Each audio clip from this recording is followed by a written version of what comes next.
Whether it's purple ube pretzels or jerk-style plantain chips or traditional Tunisian harissa or dill pickle mustard or everything but the bagel potato chips, or I could go on, but you get the idea. Trader Joe's is a goldmine for those of us who love unique snacks, condiments, and ready-made foods. They're creative, they're reasonably priced, and there always seems to be something new on the shelves. But all that variety has a dark side. As Adam Reiner writes in a recent piece for Taste, it appears to be an open secret in the consumer packaged goods industry that Trader Joe's outsources inspiration for new products by targeting emerging brands.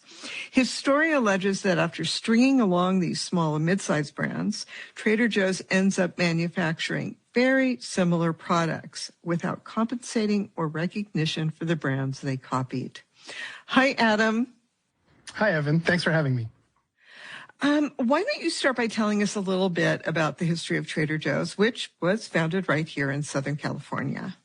Sure. So the company starts in 1967, and there is actually a Trader Joe. His name is Joe Colomb. He's since passed away, which I think was in the last 5 years or so.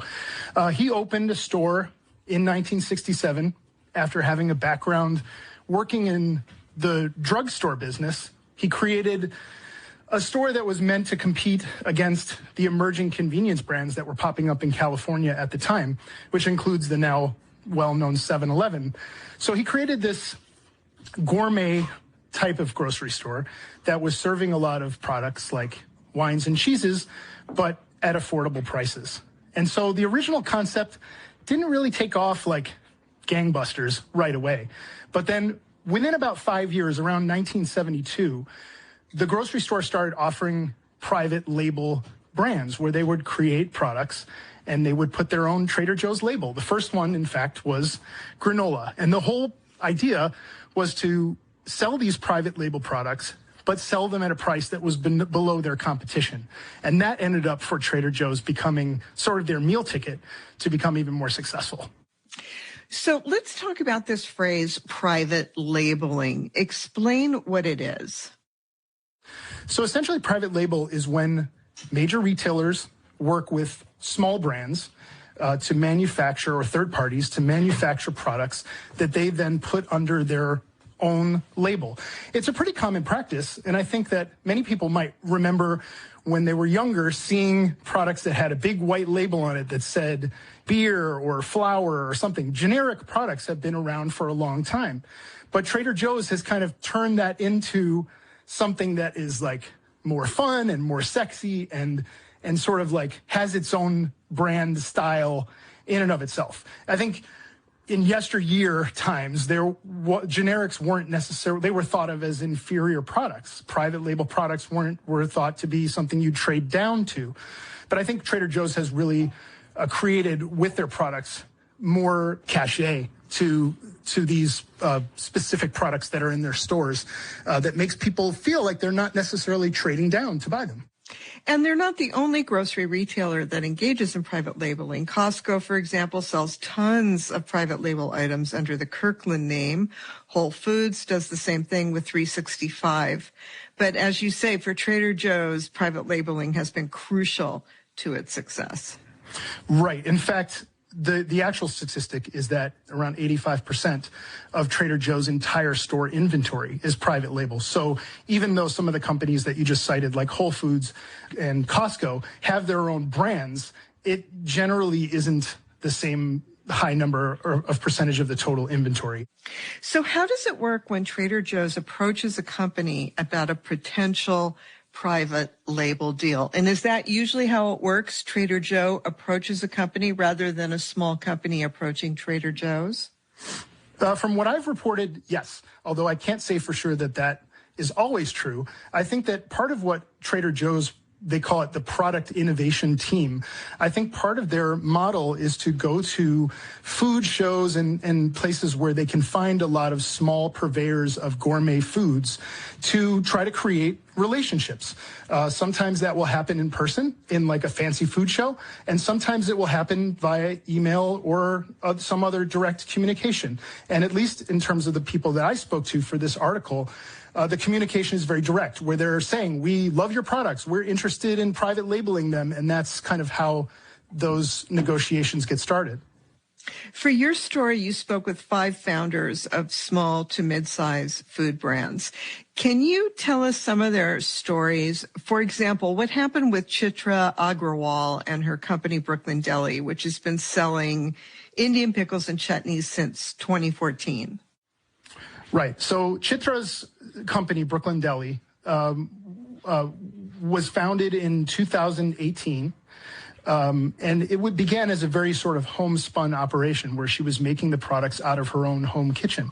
But as the brand grew and more recognition grew, she was approached by Trader Joe's in early 2021 with an email where they were expressing that they were interested in her products and were wanting to know more about them. So in that case, she sent product samples and product information to the team at Trader Joe's, and that included several different items at the time. So there was some back and forth, mainly via email, about what they were interested in, wanting to know about pricing, et cetera, and then the communications went dark.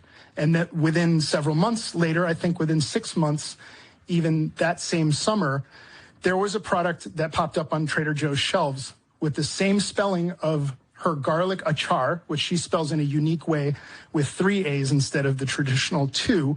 Trader Joe's named the product exactly, essentially the same spelling as hers. There were certain labeling design motifs and patterns that were very similar to Brooklyn Deli's simmer sauces.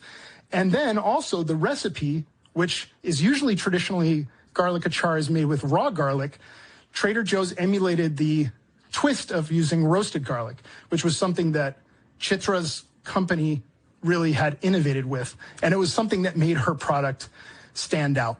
So once that happened, then she got a deluge of messages from people who are fans of her product, from family, from friends, from social media followers saying, hey, you guys are in Trader Joe's because the product looks so similar. And then, of course, it turned out that she had absolutely nothing to do with this product other than the fact that she had had some clandestine discussions with Trader Joe's about working together on something like this. And does she have any recourse legally? Well, I think there's a lot of gray areas when it comes to packaged goods. You can't trademark recipes, so essentially you don't own what's in the bottle, but there are certain laws that protect vendors for their product names, their product brands, and in some cases their product packaging. I think that Chitra's first response, though, was to worry about what it would mean to get into a protracted legal argument with a giant corporation. So I think her solution turned out to be to take to social media to message to the public, this is not my product. I'm not behind this. We are not working together, instead of turning it into a legal dispute. However, I did talk to one anonymous source who wasn't able to disclose the relationship at their company because of a non-disclosure agreement, that this company had gone to Trader Joe's through lawyers to make a complaint about how their packaging looked similar in terms of the design to their packaging. And that ended up resulting in Trader Joe's capitulating and changing certain color schemes and patterns on the label, motifs on the label, in order to avoid that product looking like the small brand's product did. I'm really curious about what happened when TJ's approached Jing Gao, who's famously the founder of the super popular Fly by Jing line of chili crisps. So there's 2 different situations that happened with Jing Gao and Fly by Jing. The first one was at a trade show, which is called Natural Products Expo West. It's a very popular West Coast trade show for people who sell brands in the consumer packaged goods space. So at that time, she had a booth at the Expo West, and representatives from Trader Joe's came up to her and, according to Jing, said, we'd really like to work with you on a private label. we love your flavor, but we can't seem to get it right, is what she told me. And essentially that had suggested to Jing that this was something that they were already kind of working on in the lab, and they wanted to sort of find if, maybe we could work together to try to both benefit from this. So at the time, Jing told me that she told the Trader Joe's representatives, I would only be willing to work with you if you are also willing to carry Fly by Jing products on your shelves. So Trader Joe's has 85% private label, but they do actually work with some brands, and they will sell their actual name brands on their shelves. So that's not a hugely absurd ask on her part, but it ended the conversation. The Trader Joe's representatives she was speaking to were not interested in any further conversation about selling Fly by Jing. They wanted to create their own version of Fly by Jing, which they could sell obviously for considerably less. So that was the first situation. And then the second one was when she was at Expo West in 2023, she released a product with a small brand called Little Sesame, which was a collaboration of a hummus brand and her chili crisp. So they created this special hummus that was topped with Fly by Jing chili crisp, and they released it as a limited edition. And everyone knows that Trader Joe's representatives, including the ones that were there a year before, are always lurking in the aisles of that trade show. And several months later, Trader Joe's released their own hummus that had a chili crisp, their own sort of proprietary chili crisp, which already existed in their stores. But their chili crisp really didn't become a thing until after Fly by Jing had already sort of created a buzz about the product. So with the situations that you've described, it seems like Trader Joe's is specifically targeting, what some people call ethnic brands and products, which are often specialty items here in the United States. Why is that? And what are the ramifications for these communities who find representation in these small brands created by independent developers? Well, I want to say, first of all, that point is not one that I created myself. It's one that came out of my conversations with some of these founders of companies that sell products that we would consider to be ethnic food brands.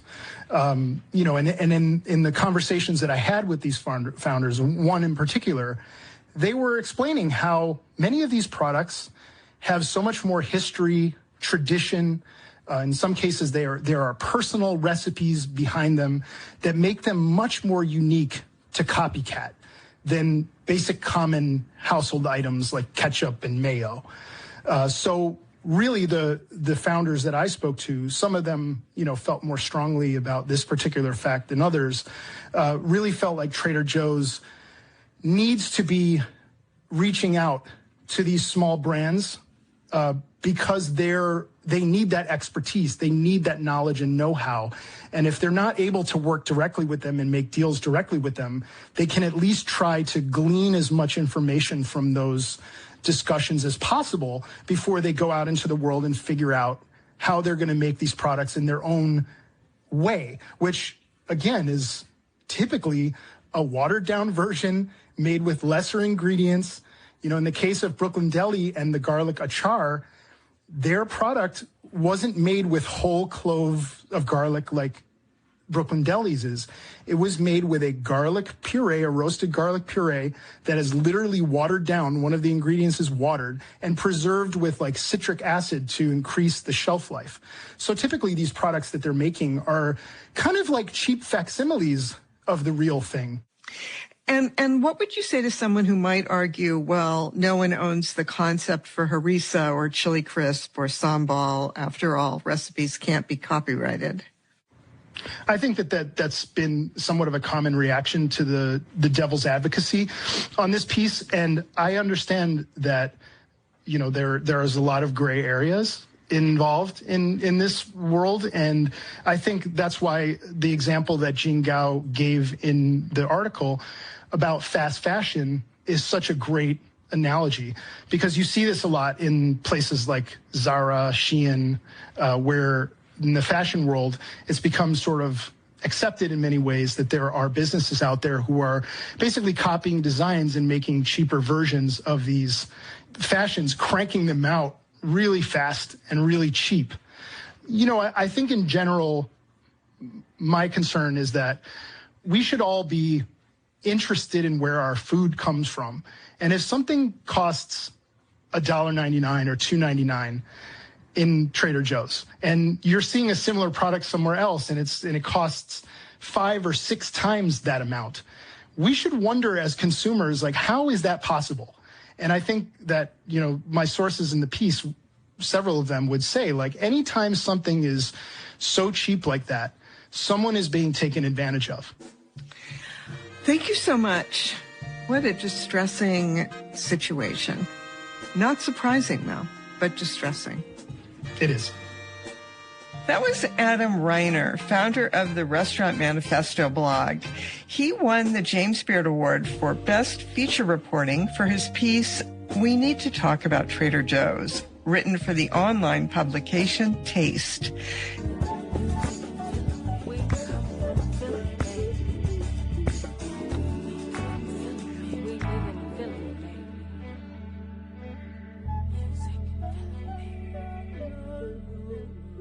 The largest municipal workers' strike in decades in the city of Philadelphia has ended. 8 days ago, the 9,000 members of AFSCME District Council 33, who are primarily sanitation workers, walked off the job. Growing piles of trash on the streets of Philly brought the strike into clear view for city residents.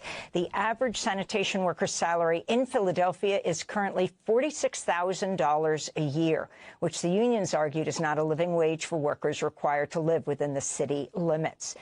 DC 33 President Greg Boulware spoke last week. It's about trying to get these working people here who service the city every day an adequate raise that actually meets the demands that it requires to live inside of the city. That's all this is about. It's not about personal things. It's not about any of the other things. It's about these members. These members are citizens, first and foremost, of Philadelphia, and they service every aspect across this city and can't afford themselves to have any decent quality of life inside the city. There's something wrong with that, and that's why we're here, to try to make that change. The union also represents 911 dispatchers, water service workers, crossing guards, other city workers. Some of the workers, like the 911 dispatchers, had already been ordered back to work by the court. Support for the workers came from inside and outside Philly. These are 2 city residents. Pay these people what they worth. I mean, they're not worth these pennies y'all paying them. That's my views on the strike. This city is very proud to be blue collar and hardworking and trade and all that type of pro-union. So the people of Philadelphia, you know, if it sucks if this is what we have to do, but if this is how we got to support, you know, us, this is, you know, what we got to do. Rapper LL Cool J and singer Jasmine Sullivan refused to cross the picket line last week and perform at the July 4th WOW Welcome America Festival. This is rapper LL Cool J's statement to his over 3 million followers on Instagram. I understand there's a lot going on in Philadelphia right now, and you know, I never, ever want to disappoint my fans, and especially in Philadelphia, y'all mean too much to me, but there's absolutely no way that I could perform, cross a picket line, and pick up money when I know that people are out there fighting for a living wage. I'm not doing that. And at least 3 activists with the Philadelphia chapter of the Sunrise Movement were arrested Monday for participating in a peaceful sit-in protest, dumping trash at City Hall in solidarity with the striking workers. Why are you here? Our workers deserve dignity! Jerome, pay your workers! Meet DC 33's demand! Well, negotiations between the union and Philadelphia ended early this morning at 4 a.m. More details are expected later today. For more on the historic strike and what led to it, we're joined by labor historian Francis Ryan, associate professor at Rutgers University, director of Rutgers' Master of Labor and Employment Relations program. He's author of the book AFSCME's Philadelphia Story, Municipal Workers and Urban Power in the 20th Century. This is the first major sanitation strike in a generation, Professor Ryan. You know, I can't help think back to Memphis, 1968, where Dr. Martin Luther King died in the midst of a sanitation workers' strike with with the signs that the sanitation workers carried, "I am a man." Professor Ryan, the significance of this strike and it ending today, apparently. Yes, this is the first municipal strike in a generation, and I think the significance of this particular moment is the role that social media has played. I really think that the union won the public relations battle over the past week. And I think this goes back to the pandemic, that the narrative of the essential worker has become so much a part of how especially the younger generation thinks. And it's clear that through social media that there is such wealth disparity in this country, and it is so obvious. And I think that your average Philadelphia citizen, in ways that I don't think has been done since 1938 when the union was founded, have come out and supported the strikers. So talk about the history of the sanitation workers, how they compare to the police, to the firefighters in Philadelphia. Yes. The union was originally founded back in 1938 and reached their first contract in 1939. It was the first city in the nation to recognize AFSCME as their exclusive bargaining agent. And what I think makes this union so historically significant is that it's the most powerful interracial union in the city's history. And it has been able to bridge neighborhoods together, bridge the various sectors within the public workforce, and really make them a force in city politics. And I think over the years, in my own study of it, what's clear is that the union has been able to make significant gains in the lives of their members.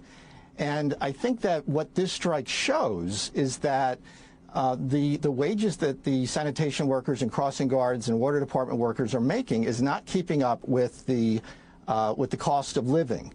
And I think that there is just such frustration on the part of the members that it led them to walk over the past 8 days.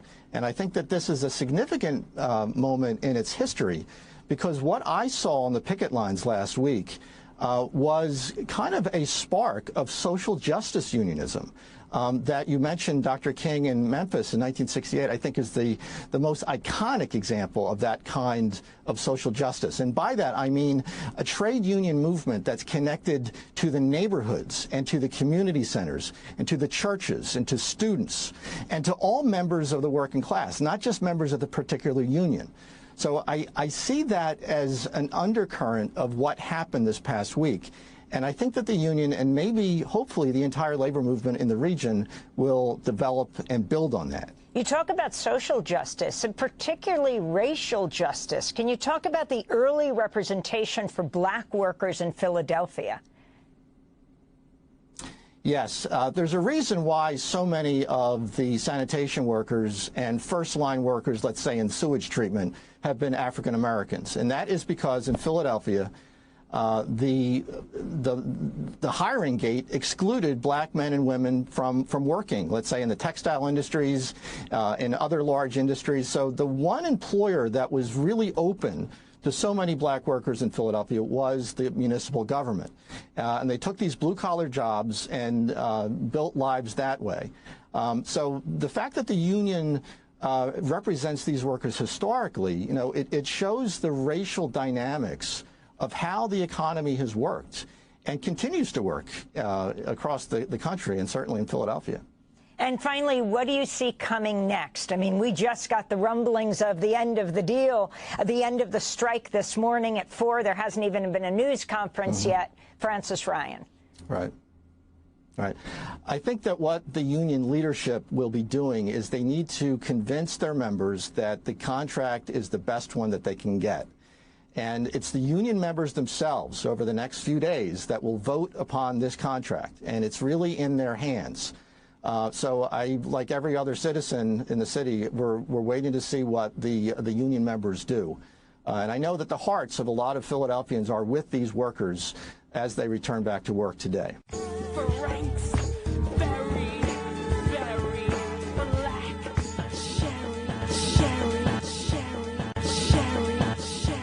As As the Trump administration's immigration enforcement ramps up, agricultural labor unions say many farm workers are increasingly afraid to show up to work. Evidence of that is now visible in the sweet cherry orchards of Washington state.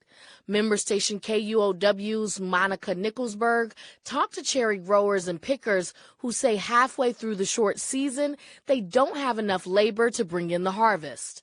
Rosa Hernandez is picking Bing cherries at an orchard in Washington's Wenatchee Valley. She's part of the migrating workforce that follows the cherry season from California to Washington each year. But not this year. Hernandez says many pickers are staying home. I noticed that's half of what we usually get, so I noticed that right away. Cherry growers have been struggling with a labor shortage for years, but several said this year is unusually bad. They can count on some locals to show up annually, but there aren't enough to bring in all the cherries in the short harvest that runs from June to August. So they rely on workers like Hernandez, and she says that for people who are in the country without legal status, traveling is scary, because you can't even drive around without feeling like you're going to get pulled over. There haven't been high-profile cases of people being detained making the drive north from California to Washington, and no mass arrests have been reported on farms in Washington. But agricultural workers have been spooked by an ICE raid at an Omaha meatpacking plant, another at a New Mexico dairy, and reports of farm raids in California. So, yeah, I know a lot. I'm not going to name them, but I know a lot of people that have decided not to come. The Trump administration has sent mixed messages to farm workers about whether they'll be the targets of immigration enforcement actions. Last month, the president suggested he might help protect the industry. But soon after that, other members of his administration reaffirmed that anyone without legal status could be arrested and that worksite raids would continue.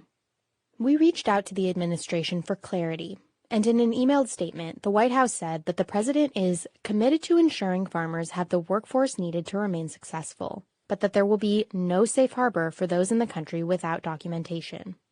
Meanwhile, in the orchards of Wenatchee, growers say the labor shortage is impacting how many cherries they can harvest. We don't know what the outcome is going to be. Carlos Torres owns PLM orchards in the Wenatchee Valley. Today, he says he has 35 pickers. Ordinarily, he'd expect to have 60. Torres says the shortage could put him out of business. It would practically cripple the company. All the chemicals are too expensive, labor is too expensive. Torres takes out loans each year to cover the costs of maintaining the orchard, and he says he won't be able to pay the bank back if he doesn't get all of his cherries picked. In the past, when we get everything picked, we sometimes break even, sometimes we have very little profit, but it keeps us going. But if we don't harvest everything, it will put us on the hole. Torres isn't the only cherry grower dealing with these problems. Eric Zavala is the director of field staff at Bluebird. It's a co-op of about 200 fruit growers throughout the state. Every grower is picking less and less than normal. One of our biggest growers, he could not pick 100 bins a day when he could have picked 600 bins. That was like, okay, something is wrong here. Zavala says some of these farms sell to stores like Costco and Walmart, and that those retailers set the price of cherries and won't pay more. That means consumers aren't likely to see prices rise, leaving growers to eat the added labor costs. We reached out to the companies to confirm, but didn't hear back. There is a visa program designed to help farmers hire seasonal migrant workers, the H-2A. But growers say rules requiring them to house and transport workers make the program too expensive. Here's Zavala again. And it gets to the point that a lot of growers, that's not even an option anymore. In a statement, the White House said that it has created an Office of Immigration Policy which will help employers access and navigate programs like the H-2A. In Washington, cherry country is also Trump country. Everyone agrees that workers aren't showing up, but a lot of growers don't blame the Trump administration for that. They say it's bad actors on the left creating panic unnecessarily. Here's John Folden. He works with Zavala at the Bluebird Co-op, and he has his own orchard. You see a lot of things in social media, especially social media, about raids here, raids there, coming into orchards, taking people off of ladders, putting them in vans and taking them away. But none of that ever happened. He acknowledges there may have been a handful of agricultural raids that did happen in other states. But he says for every one of those, there's 100 examples of a rumor here in Washington that doesn't actually materialize. They need to stop with this baloney of ICE is raiding orchards because it's just not happening here in Washington. While Zavala, Folden, and other growers don't blame the Trump administration for the culture of fear keeping their workforces home, they do want something to change. They say they need an affordable program that allows them to bring in the workers they need legally. For NPR News, I'm Monica Nicholsberg in Wenatchee. I should have stayed in Job Corps, and now I'm an outlaw. Ranking to the carrier, nigga. Dedicated to the gods and the earth. Dedicated to babies who can't feed first. Dedicated to up north and down south. Dedicated to rich niggas who sell waste. At least 90 federally funded Job Corps centers run by contractors across the country are closing. That is, unless a lawsuit against the Trump administration goes their way. As Maggie Ryan with Little Rock Public Radio reports, some historically black colleges are finding ways to help students impacted by the closures. Samantha Reyes enrolled in Job Corps because she didn't have any other option. She was interested in going to college but couldn't afford it.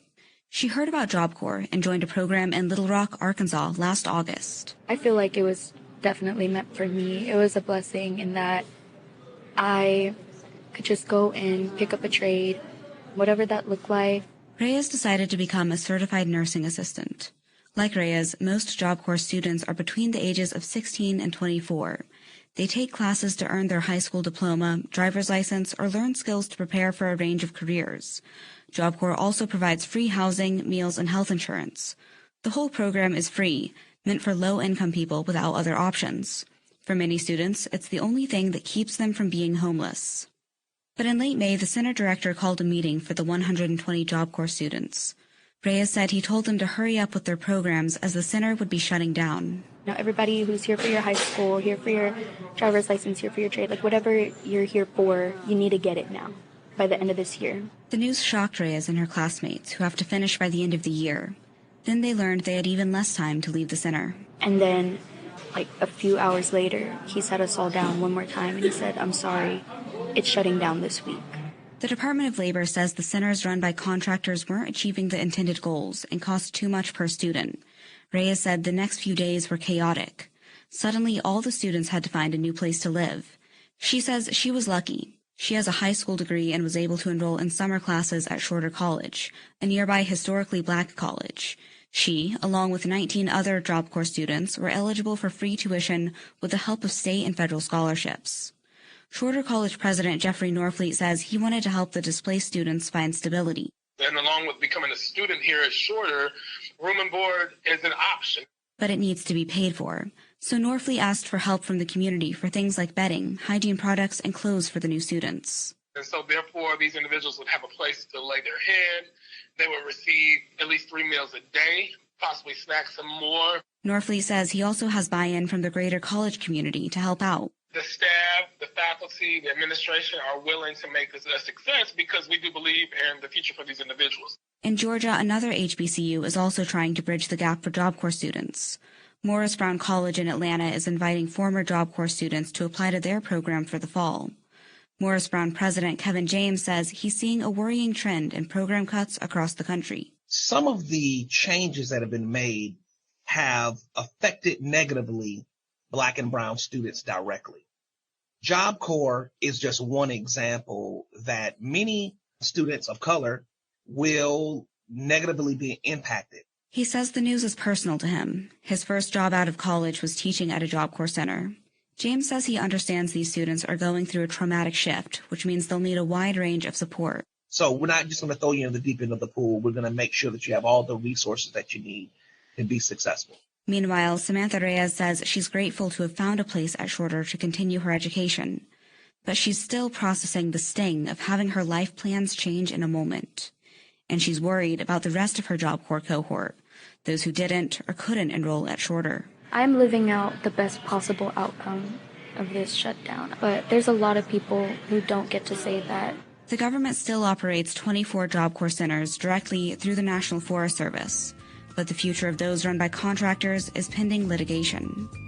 For NPR News, I'm Maggie Ryan in Little Rock.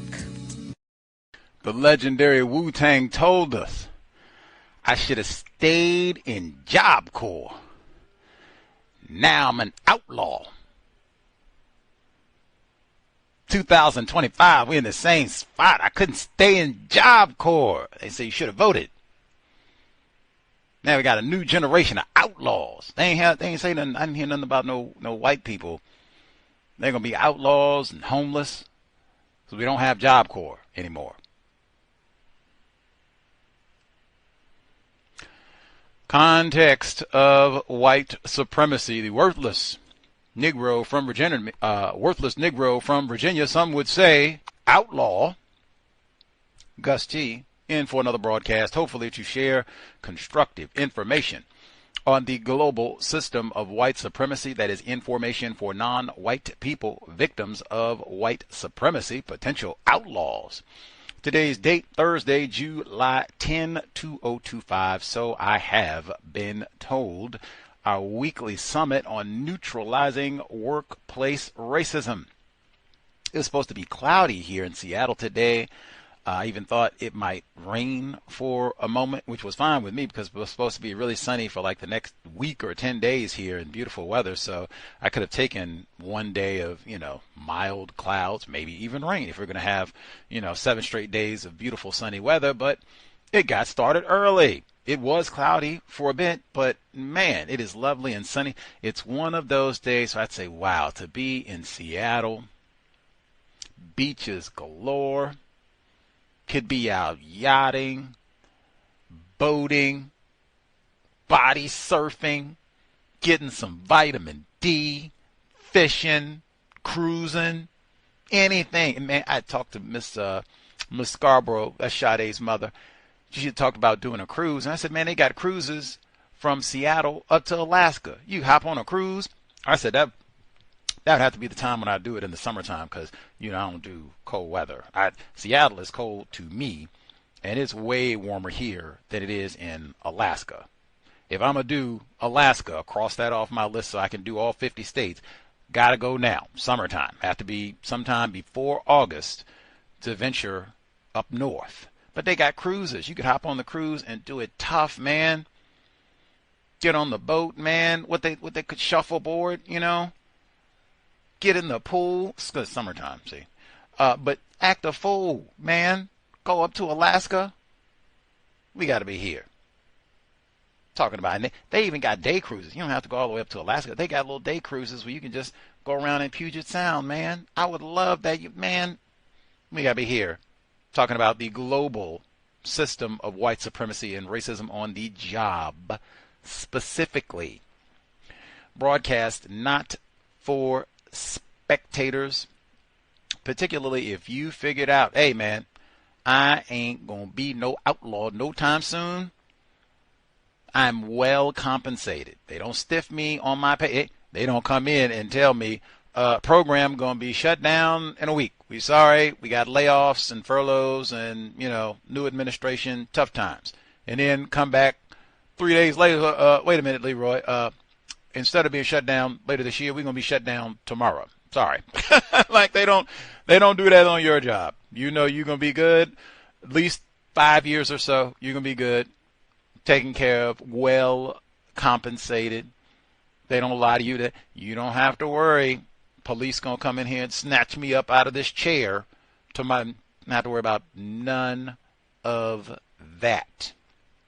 They call me by my name correctly every time. They give me a raise from now and then. If you have figured out how to get in that sort of position, man, do not sit around and spectate. Please, for the love of white Jesus, share. The number 720-716-7300. The code 564943 pound. Press star 61 if you would like to participate. The number again, 720-716-7300. The code 564943 pound. Press star 61 if you would like to participate. I will say again, now I've asked a few times if we have any folks who've been interviewed by AI.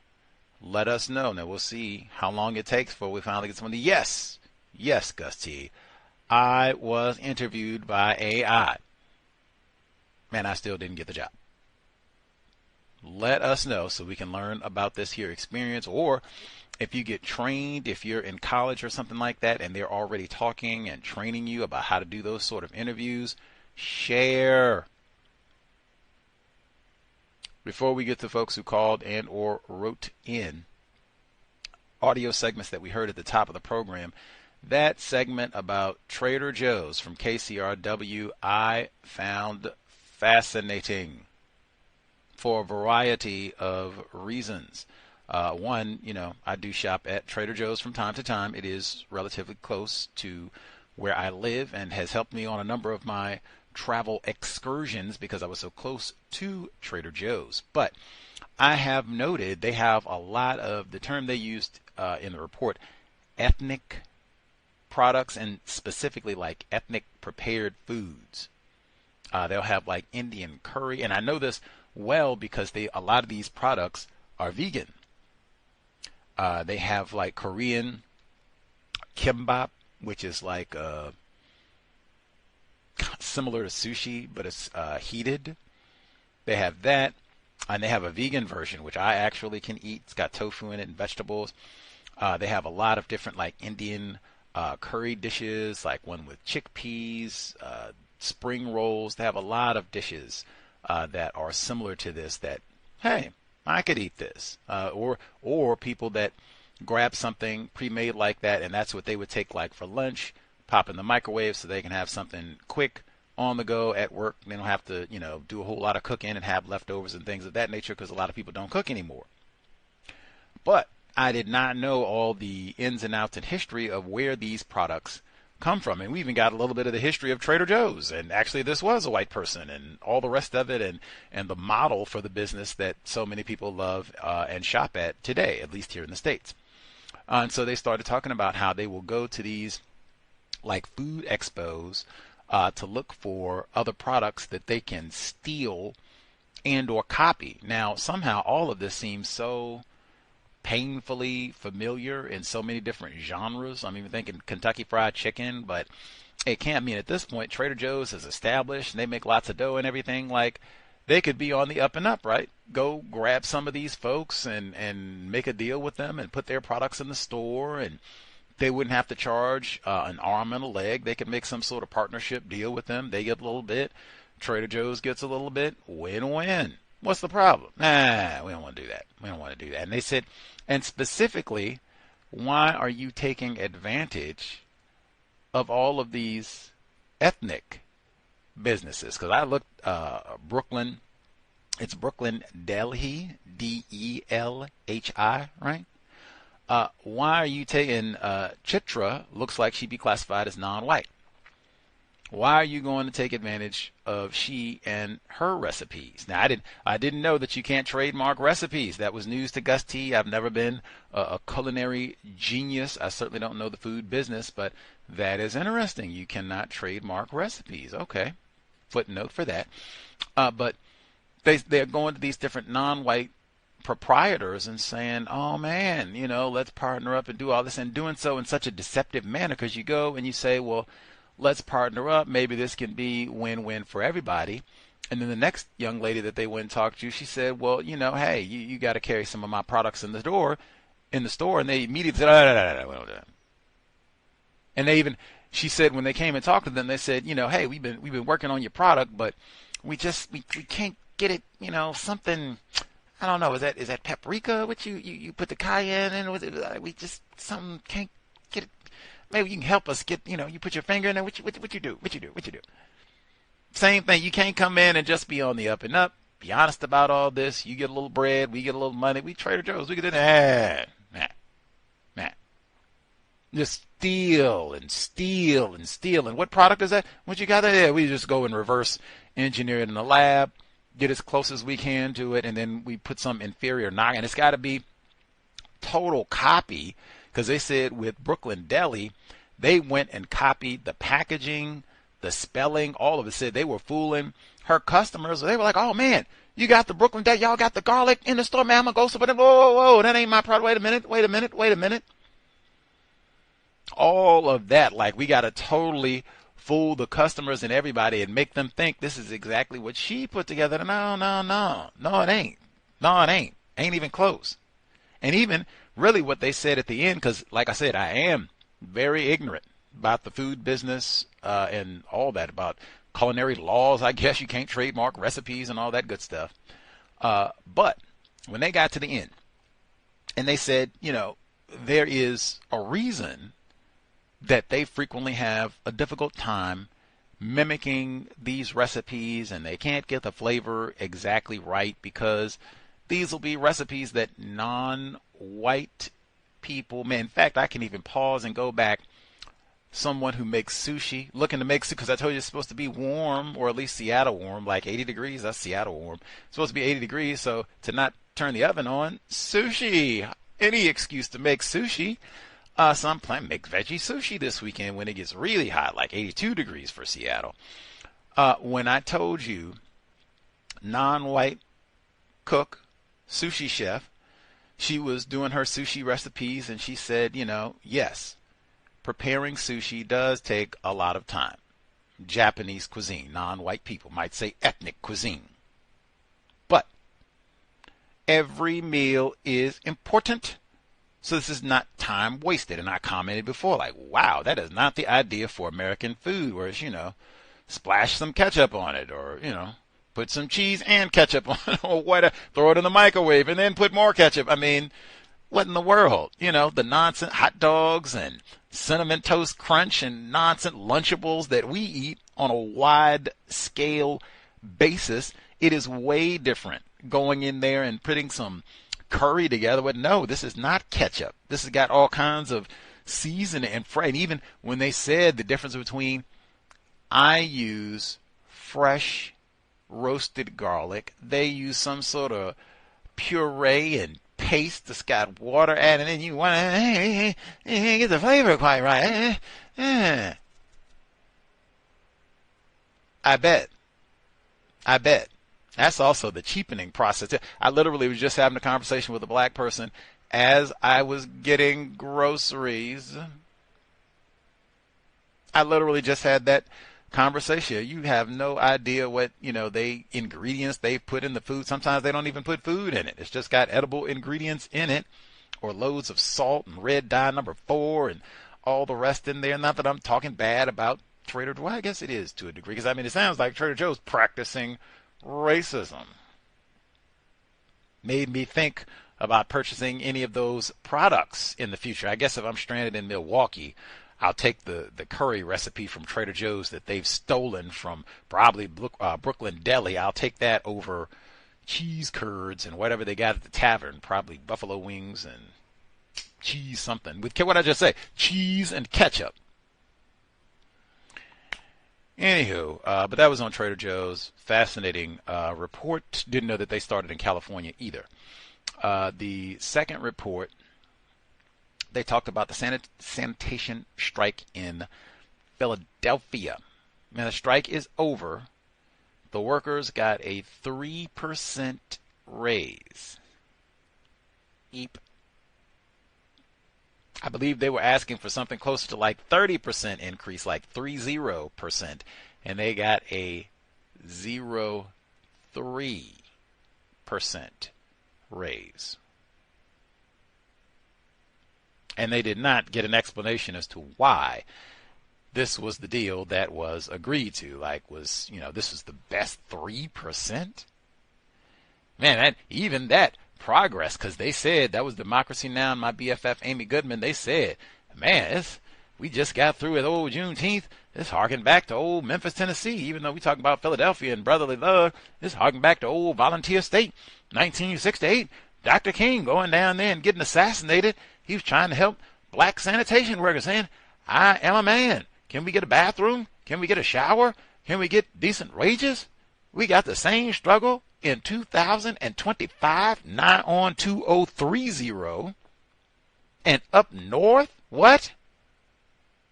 Even when they gave that whole tacky in my view, what I'm calling tacky explanation about the black workers, or why you have black workers in Philadelphia. This is Francis Ryan, labor historian at Rutgers. Francis Ryan told us, my BFF said, why do they have so many Negro sanitation workers in Philadelphia? Francis Ryan said, let me tell you, that's what I do at Rutgers. She said, why so many of the sanitation workers and first-line workers, let's say, in sewage treatment, have been African Americans? And that is because in Philadelphia, the hiring gate excluded Negro males and females from working, let's say, in textile industries and other large industries. So the one employer that was really open to so many black workers in Philadelphia was the municipal government. You can do trash and send it out. Even that is a lie, because municipal government, there are lots and I mean, a big city like Philadelphia, old city like Philadelphia, they got all kinds of municipal jobs. In the postal worker, you can go to the sewage plant, Leroy, Lakeisha, sewage plant. That's what you can do. And then in the trash, there you go, rubbish and sewage. That's what you can do in the city of brotherly love. You make Benjamin Franklin, you make him proud. Benjamin Franklin, you'd be so proud. That's right. Get out there, put your AI jersey on, and take out the drawer. You got to wear the uniform. But yes, you have AI in your heart. You get out there and take out that trash and sewage. And that's what they think of black people: trash and sewage, rubbish people. So you do the rubbish work for no money. But even that metaphor from Francis Ryan, Francis said the hiring gate. What is that? I have been to Philadelphia, ladies and gentlemen. I didn't see no hiring gate. I even saw the Liberty Bell. Check me. Matter of fact, guess what? I saw the Liberty Bell. I told you I missed my calling. I should have been a travel agent. I could have had the little hula girl with the skirt and everything. I sit at the desk, have my computer, and I have all the maps of the globe and everything. Where are you going to go? We will hook it up. You have an amazing experience. But I went to Philadelphia before the cows even existed. In fact, I went to Philadelphia multiple times. I did not see nothing labeled the hiring gate and a whole bunch of niggers piled over. Can we get a job? I don't want to do the rubbish no more. My dad did sewage. I don't want. Because I for sure I saw the Rocky statue and everything. I took pictures. I did not see no hiring gate. Do you mean white people in Philadelphia said niggers can't do nothing but trash and sewage? Is that what you mean? Say that.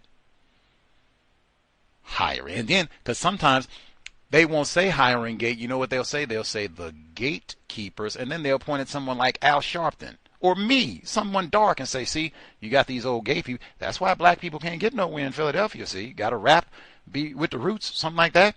Joe Frazier, go out and knock somebody's brains out, get your brains knocked out, or work the sewage line. That's the only options, you nigger in Philadelphia.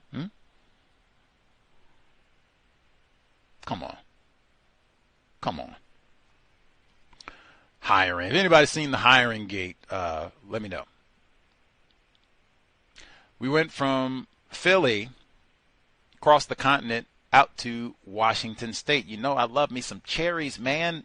I just got cherries yesterday. They were on sale even. In fact, they were $4 a pound for organic cherries. I guess I should be thankful that they didn't let it inflate the price since they're not able to pick all the cherries and are wasting and all the rest of it. But I was glad and I got racks because I do love cherries.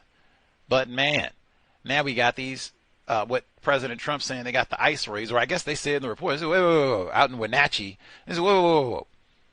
We're not having ice raids. You shut all that liberal, you libtard, you shut all that up. We're not having raids. You're just lying and causing hysteria and keeping our non-white workers nervous and anxious. And we need them out here as we get these cherries.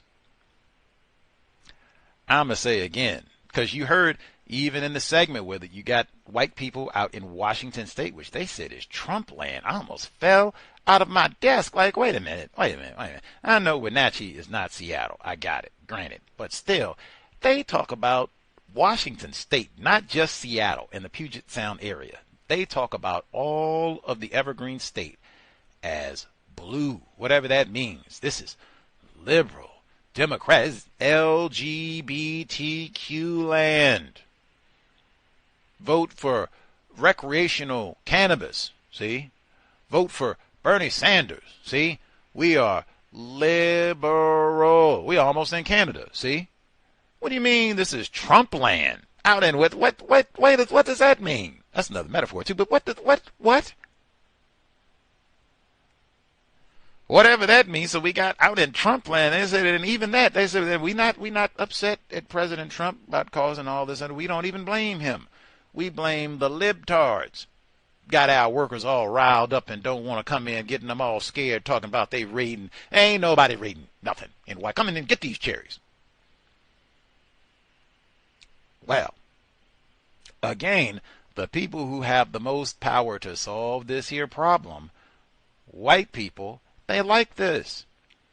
Even wasting the cherries. Like, we supposed to be able to get, what do you say, 600 pounds of cherries picked, or, whatever, and barely get 100, All of it. They could get all of this resolved easily. Could have fixed all of this a long time ago. This is what they like. Gomez, Leroy, Stratton. Really, you hear the same thing in both reports. Gomez, Leroy, Lakeisha, Maria. What we gonna do? Ooh. What we gonna do? Ooh.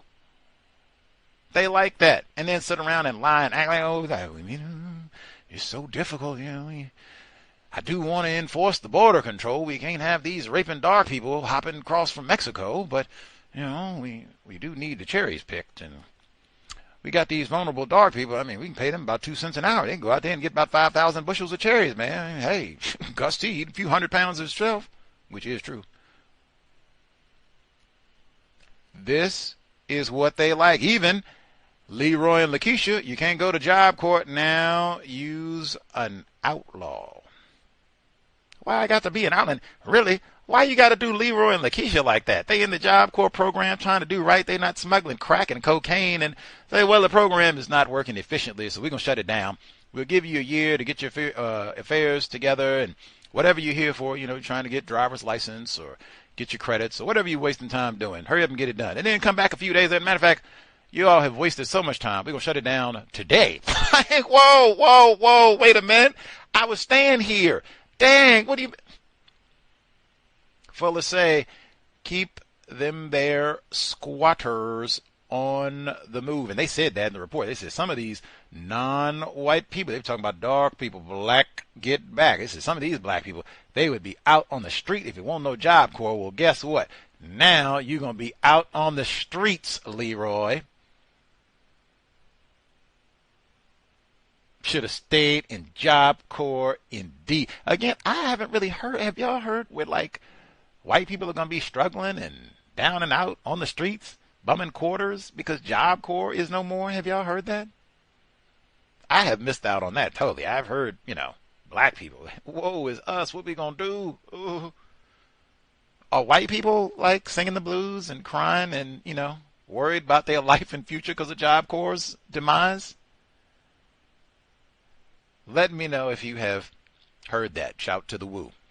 Number again, 720-716-7300. The code 564-943 pound. Press star 61 if you would like to participate. The email untiljustice@gmail.com. I was just thinking about that for the sanitation workers again. That's another one. They keep you vulnerable. Because to live in Philadelphia, I'd have to look to see what do you need to live in Philadelphia, because it is expensive.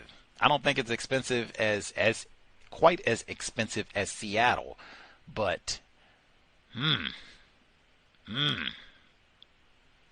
let's see, living wage for Philadelphia. Living wage for one adult would be about we'll call it $24. $24. The minimum wage there is $7.25. It'd be about $24 would be living wage in Philadelphia with no children. I don't know what the sanitation workers, if you're allowed to have children or not. But the other thing, to be a sanitation worker, they said that's part of the municipal government in Philadelphia. You have to live within Philadelphia proper. You can't be out in the outskirts of Pennsylvania and then just, commute in to do the trash. So I'm sure that drives up the price, where you might be able to find a cheaper standard of living a little bit further outside of town, but that's not permissible. So, I mean, that's kind of rough, too, for a garbage worker. Like, man, I mean, and then you're only going to pay us, like, I think they said about $46,000 a year for, like, really grueling work. Whew, man, brotherly love. And then pile up lots of black people in this no-count position where you can only get a 3%. Even all that about blue collar, like, I don't even know what that means. Like, they do all that in places like Philadelphia and Pittsburgh, even Seattle to a degree, talk about, hey, we're a so-called blue-collar town. And what does that mean? We're a town of white supremacy racism. We say, niggers, you do the sewage, rubbish. I think about garbage. I think about toilet. I think of you, Leroy.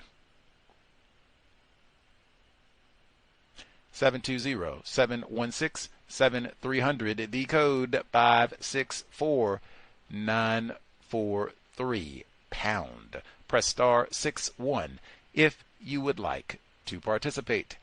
Let's see. Folks who dialed in with a hand up, star 61. If you have thoughts and or if we have, again, any folks, AI interview, if we've had that, let us know. Let's see. I'll check also. Make sure I get our emails in as well, untiljustice@gmail.com. See, I'll do one email while folks are thinking, spectating, enjoying that last hot dog from the 4th festivities. Hopefully everybody got all the fingers and toes they started last week with. Got all of them present and accounted for today, July 10. Email 1. Hi, Gus and Cal's audience. Why did Shauna bond with Keisha and Monique? These are the other black females in her work environment, classified as black. Because she was only covering as their line manager for 2 weeks while Tristan was on leave. Any longer, and things may have been different.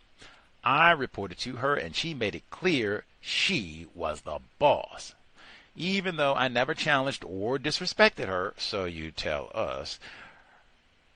Plus, Monique and Keisha are extremely uncodified and discuss their personal business freely. Yikes. Which is something Shauna likes but never got from me. And Harry seems to like Keisha in the way racist suspects like non-white people they consider childlike. So Shauna was careful. I can only say any non-white person, black, non-white, whatever, any non-white person where they are very uncodified in that they just tell all their business, everything. They'll talk about whatever's happening with their marriage, whatever personal problems they might be having, things that are going on with their children, good or bad. Whatever is happening in their life, they are, what do they say, an open book, and I'm just, down to chat about that all day long in the workplace. Oh, man. Like, that is dang. One, I'd have to remember. That's why I say you would have to be careful with someone like that, even being social media friends, as they say, with them, because you could have posted something on social media that they saw. You didn't even share it with them directly. They just saw it, and because they share everything, they just share everything. You'd have to be careful in so many different ways, and even, I'm not sure I would want to hear all of that extracurricular every day. I'm just here to work. Like, yeah, we black and proud, okay. But I don't want to hear all that every day. That encourages other white people to come and participate in the nonsense that like, we are here to work. We are here to work. I want a reputation for being about work. People only come to talk to me about work things, work-related things and subjects. They do not come to nothing, just nonsense, personal, dating. I don't talk about none of that. None of that. We would have to have like a rapport from way before, or we have worked together so long, we have developed an unusual rapport, and even then, those sorts of conversations would be private. That would not be nothing that's out in front of everybody at the cafeteria or just out at the water cooler so everybody can hear. Like, be a little discreet about this. Continuing. They consider Shauna childlike. They consider us all childlike. Shauna's anti-blackness wasn't only directed to me. I witnessed her being very disrespectful of other black women, which I'll report on another time. However, the racist ex-manager is the root of all the issues I've dealt with, and because she created a narrative about me, and unfortunately, Shauna utilized it for her own gain.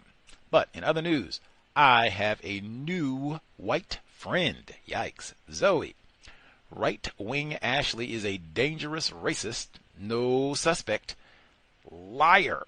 And not only is she a racist liar, she's stupid, incompetent, and brazen, which would be fine if she worked with someone else and didn't take up my time clearing up her mess. A few weeks ago, I did a brainstorming session with her and a racist suspect male who led the project Right-Wing Ashley now manages. She wasn't any use in the meeting, but I brought her in so she felt included and to cover my bases should she complain in the future. Right-Wing Ashley, being the ambitious and deluded individual that she is, decided she should be more involved in my work streams. So at our next catch-up, she told me she really enjoyed it and wanted to get more involved, and that she had agreed with Zoe that her time would be split 50-50 between Zoe's projects and the ones I lead. I already told her she would be picking up other pieces of work once directors give the go-ahead, but that work isn't important enough for Right-Wing Ashley. Some white, This was when she and Zoe had first moved into Phoebe's team.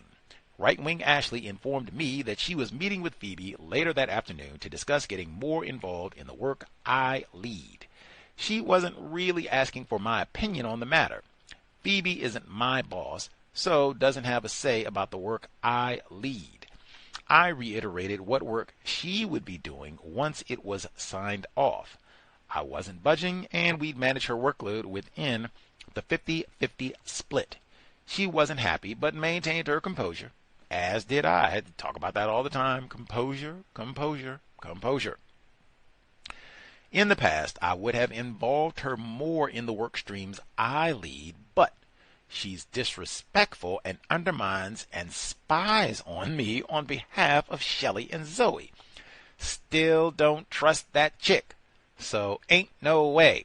At the end of the meeting, I sent an email to Zoe and Phoebe and copied it to Tristan. I told them my email was to join up various conversations regarding Right-Wing Ashley's work.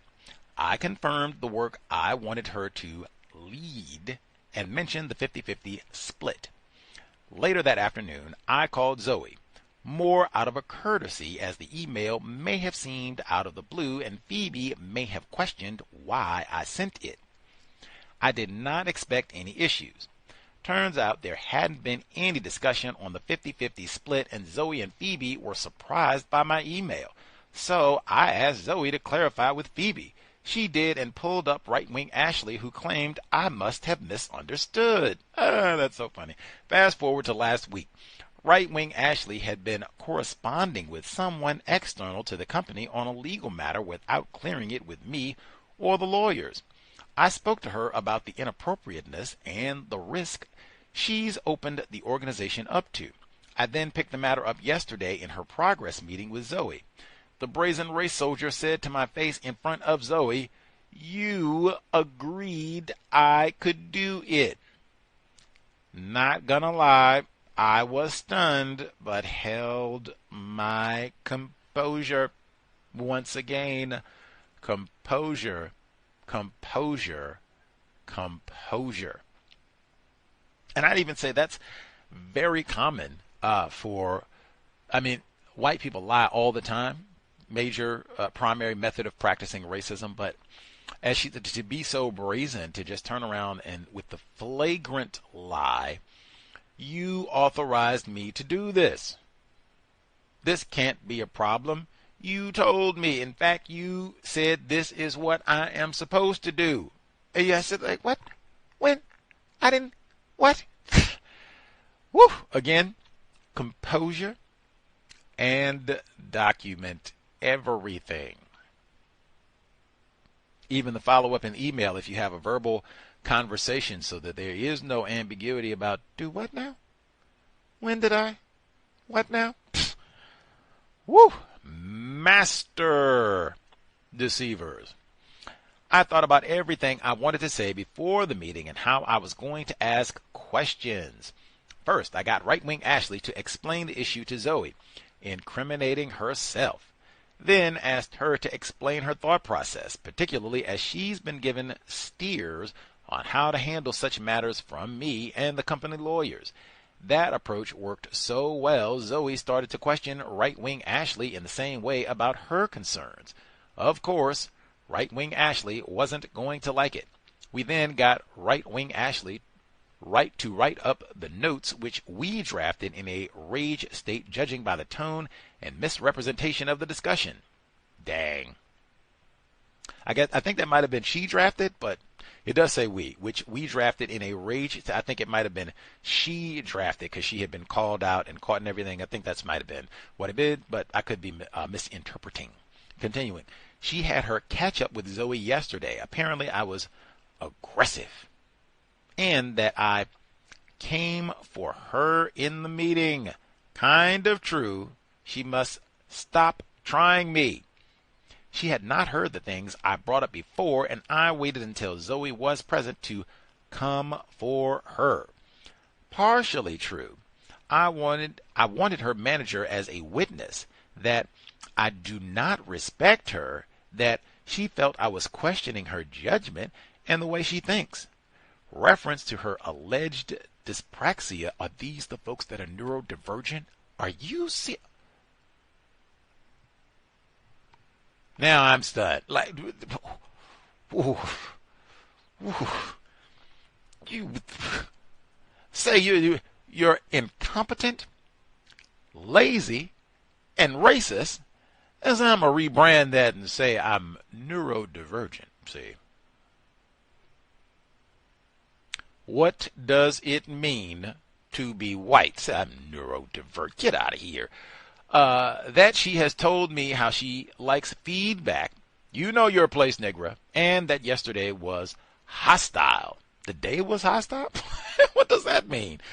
That Zoe's feedback is excellent. She previously said that Zoe's feedback had knocked her confidence, that she might start recording our discussions. I love that. Hey, let's record all discussion. I love that. You don't have to say that one. I'm all on board.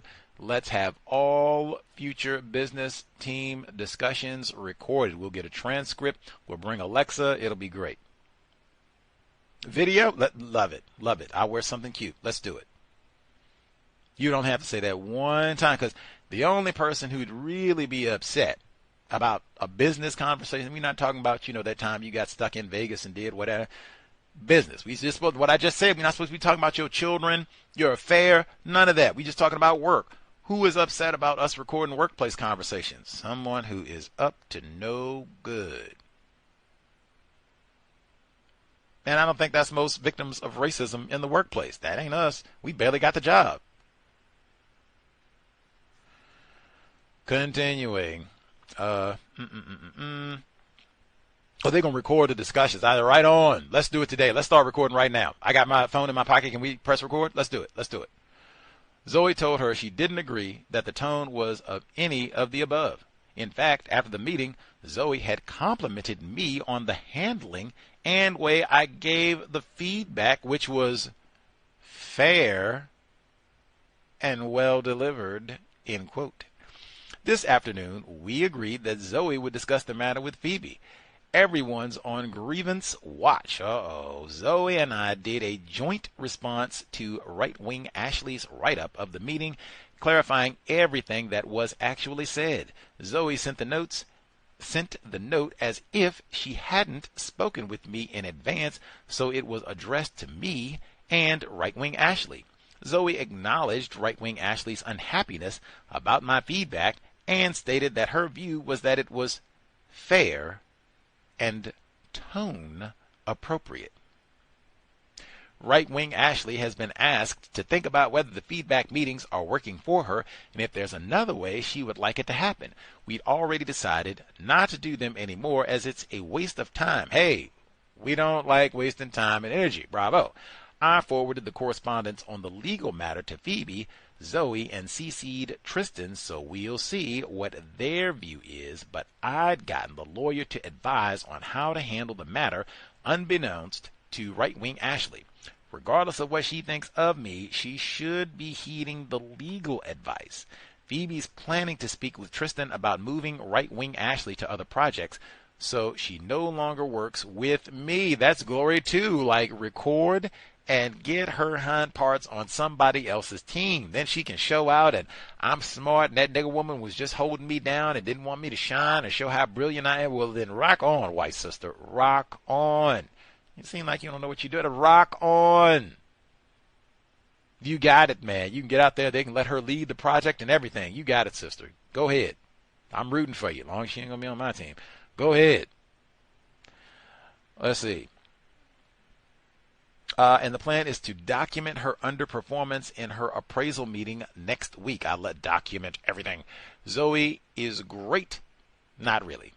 She obviously cannot stand right-wing Ashley, and for good reason. That's the other thing I would say, too. Even if you do find a white person who, hey, it seems like they are, at least being in this moment, they are being honest, they are being logical, they are not just following the same racist pattern and protecting a no-count incompetent race soldier. Even then, this is a racist suspect. I will act accordingly. If we can at least function constructively and they're being honest in this appraisal process about what's happening here, that's great. But I'm going to keep my defenses up all times, protect myself at all times, because this person is also classified as white, so things could change instantly. Woo. Anyway, composure, can't say it enough. If you don't get anything else from tuning in to Neutralizing Workplace Racism, composure is most important. Nothing else really matters. It doesn't really matter what you have decided. This is how you're going to respond if someone calls you a name. This is how you're going to respond if someone makes a false charge against you in the workplace. This is how you're going to respond if someone comes to you to talk about things that are not related to the workplace at your job. All of that becomes very irrelevant and quick if those events happen and you respond, what you say? You don't talk to me, whitey. I don't. Composure. Even if they catch you off guard, because that might happen. You know, race soldiers are slick. Even then, what young lady said right there, she came in, and I didn't expect her to say, well, you told me I could contact the lawyer. What? I didn't know such a thing. Wench, I don't. You might be saying that in your mind, cursing them out and all that, but you pause.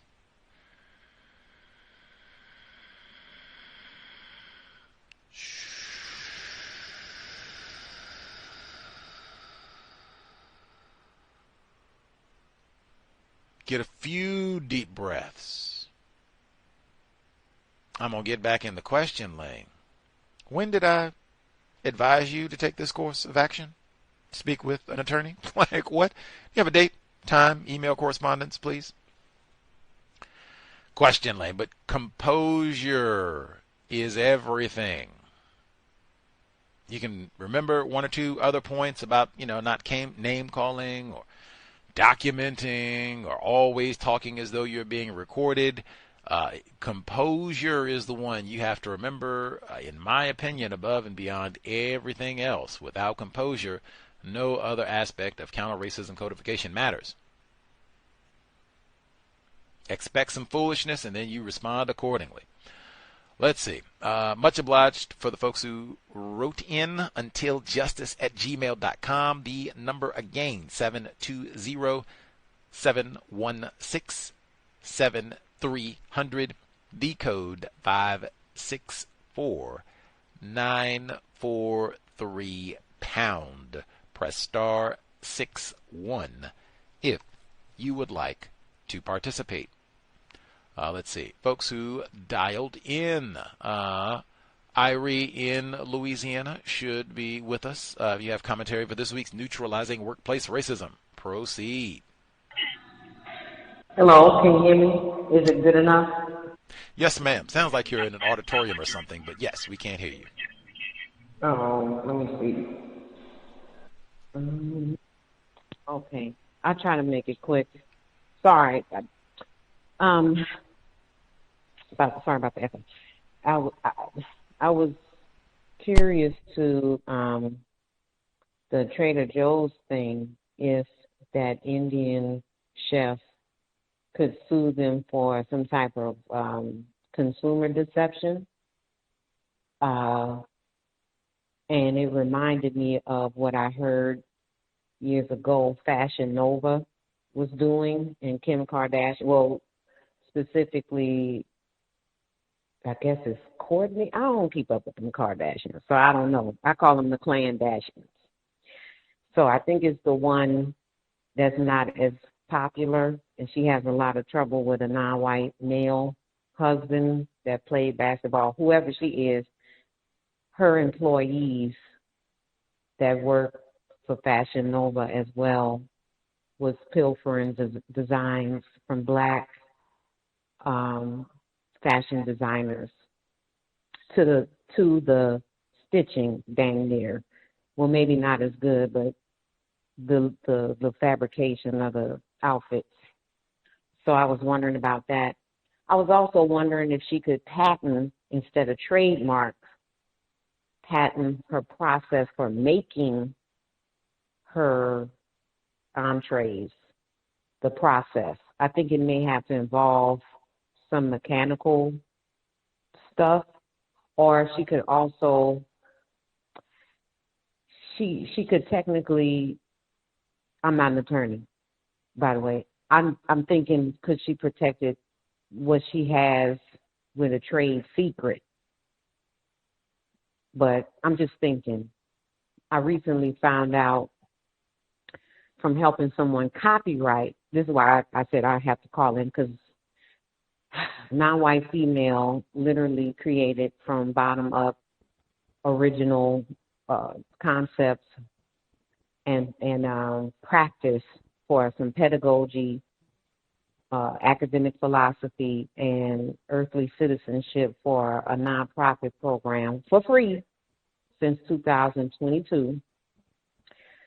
The board, which is comprised of a surprising number of non-white so-called black people, summarily dismissed her from being a participant in the program, but they still implemented her program, but then paid a white Hispanic lesbian $125,000 a year for the past 2 years to use this woman's stuff. So I helped her create logos, or I did create the logos for the program or the curriculum she created, so she could proceed with trademarking and copywriting her curriculum, well, trademarking the emblems and copywriting the curriculum. In that process, I learned you can't copyright processes, data, tables, and graphs. So when you talked about the Indian lady, like the theft of her recipe, that sounds on par to just that whole intellectual property protection process, whether it be copyright, trademark, or patent.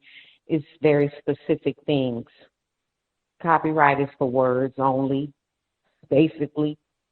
You know, trademark is obviously for a set of words or a word that you created or your own to do business as, and also service marks. If you're performing a service, then you have patents, which have to include like the schematics for something, the process for the mechanical stuff, and just stuff we're left out on.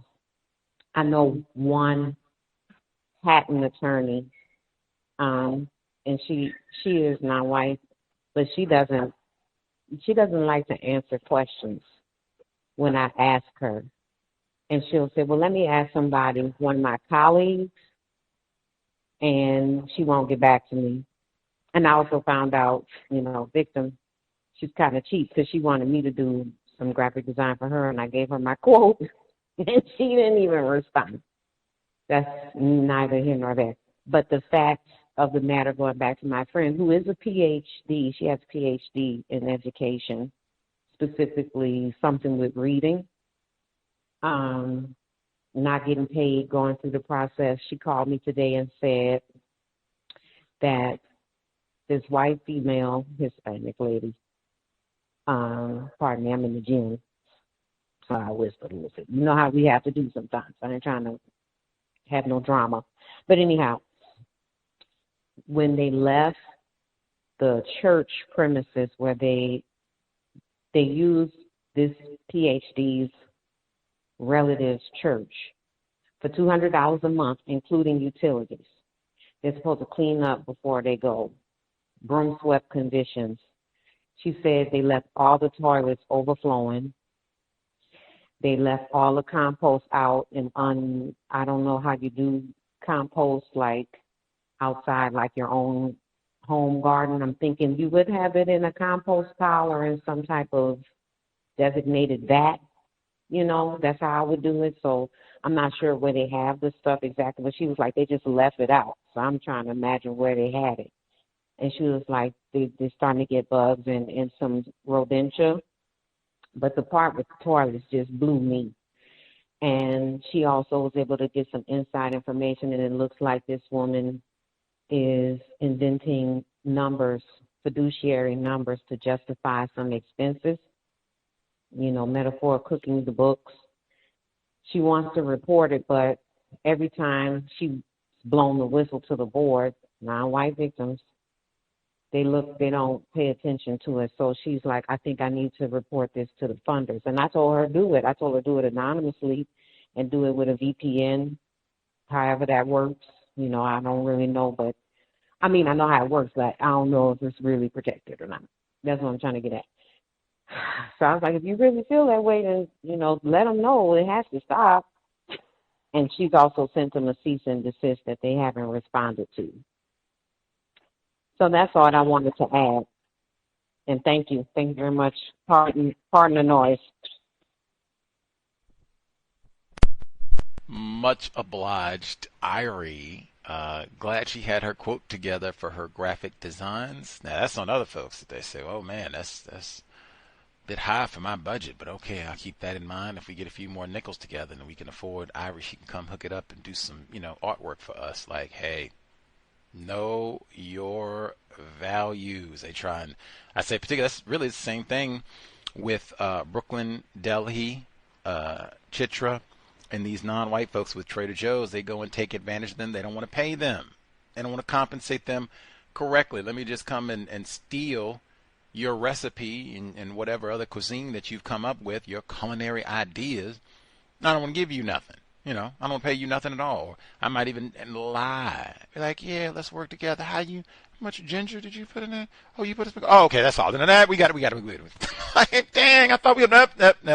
We're not gonna work together. I thought we were gonna do it. Very, very common. Know your worth. Now, she said the same thing happened. It was some sort of educational program, which people can, I guess you can copyright that. You can't copyright the recipe. But this young lady had her academic program together. She said they went and got a white, Hispanic, so-called lesbian to use this female's academic program and pay her all kinds of goo-gobs of money, as opposed to the non-white person who, came up with all this. That is super duper extra common. Many different fields you can think of. Music, anything you can, fashion, anything that you can think of. She mentioned the Kardashian folks, all the K's and such, cowbell there. But I guess she said imitating. She said imitating down to the stitch. Clothing ideas wardrobe of non-white artists and designers, and they've had so much talk for years. Now, I'm not no culinary expert.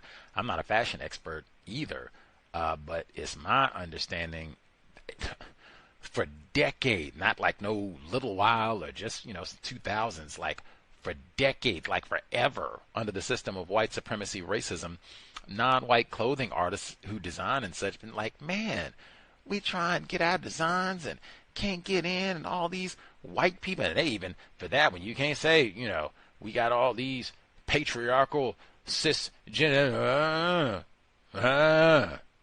not for the fashion gender. I mean, for a long time, that's been what it will do. You can't say that's all these patriarchal cisgender white dudes making it tough on it. Wrong.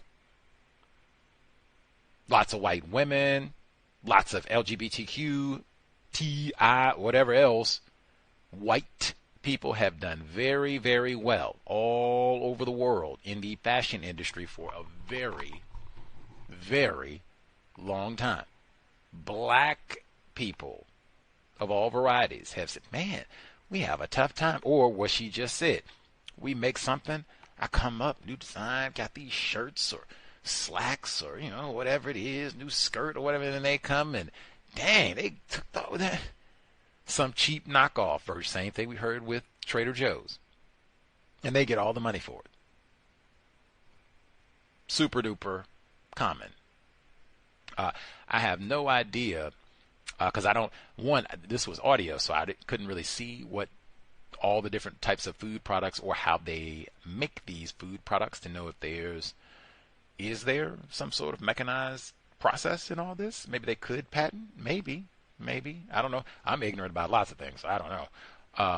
But that might be, I don't know.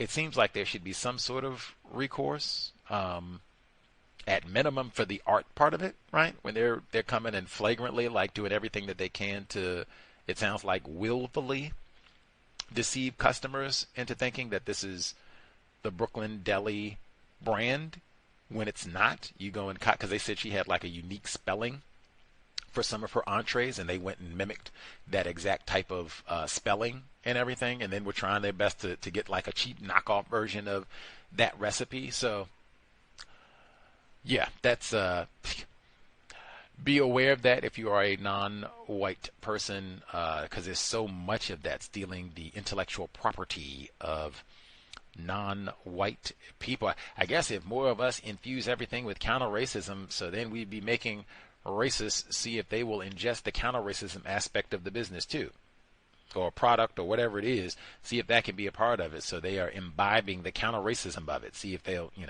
we edit that part out. We don't do every stitch of the design. We take what we need. Anywho, much obliged, Irie. That is, I feel like I've heard that before, the last portion, because that was important too, where it sounded like these white people, they come in and after they've stolen whatever, they come in to rent a facility and then mess everything up. You're supposed to clean up, and they had the compost and all that, and they didn't put it. They normally have like a designated bin or something, area where the compost is, supposed to be going to do all that and right and be green, and they didn't even do all that. I remember we had Bay Area mom. She had a young non-white student. He was serious about that. He was a young fella. I think he was like 10, something like. He might have been younger than that.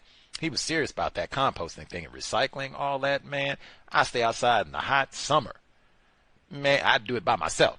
Everybody else is going to be lazy and shiftless. Guardian for the planet. Don't you call me no cesspoolian, Dr. Kamal Kanban. That ain't me. Now, get that bag over there. Bay Area mom, help me get this trash up. We're gonna get these bottles up. We're gonna get this paper up right here. We're gonna go put that over in the compost. We serious, but this field is gonna be green when we leave today. I don't throw down no trash where non-white people stay, because I don't even think he was classified as black. But he was serious about that composting and all of it. She said, and they charge you some places for all that. You go and rent a gymnasium or an auditorium. That's where she was echoing and stuff. You go rent that facility, and you let people come in there and leave popcorn, trash, Gatorade bottles, all of it. Sometimes that's a massive fee for doing that sort of thing.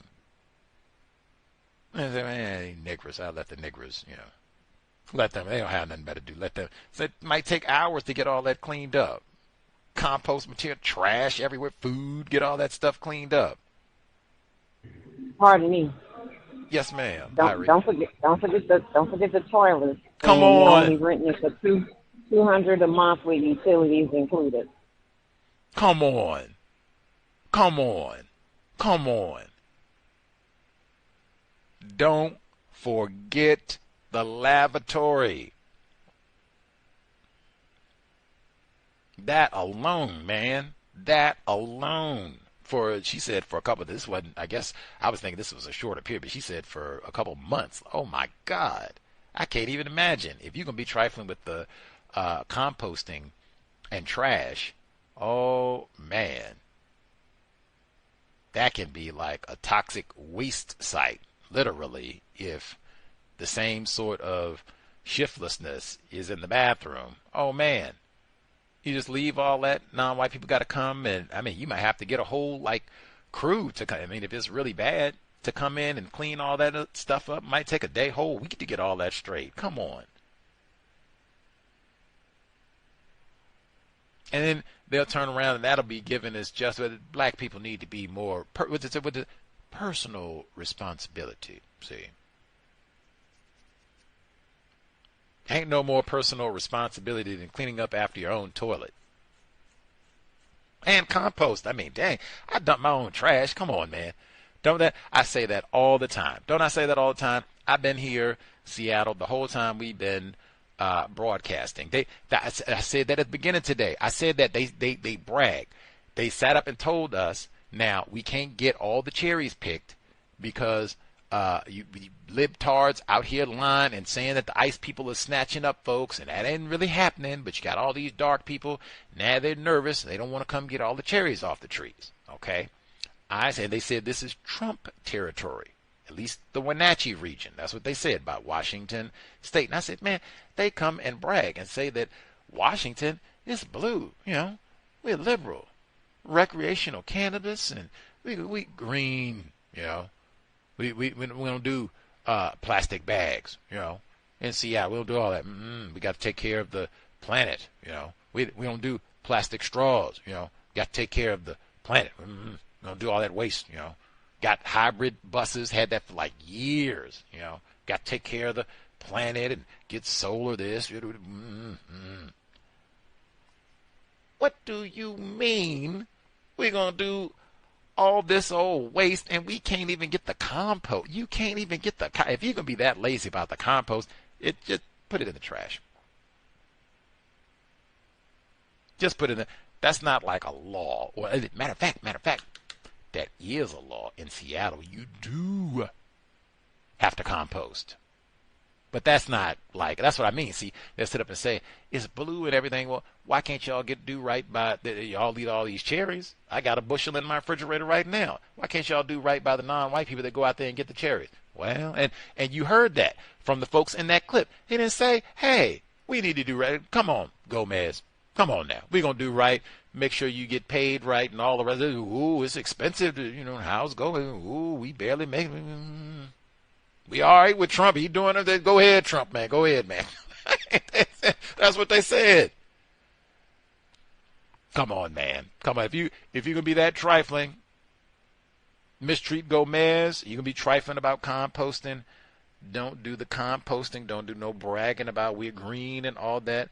Just at minimum, put it in the trash. We're not going to depend on Gomez to get our cherries because we're not going to pay them correctly.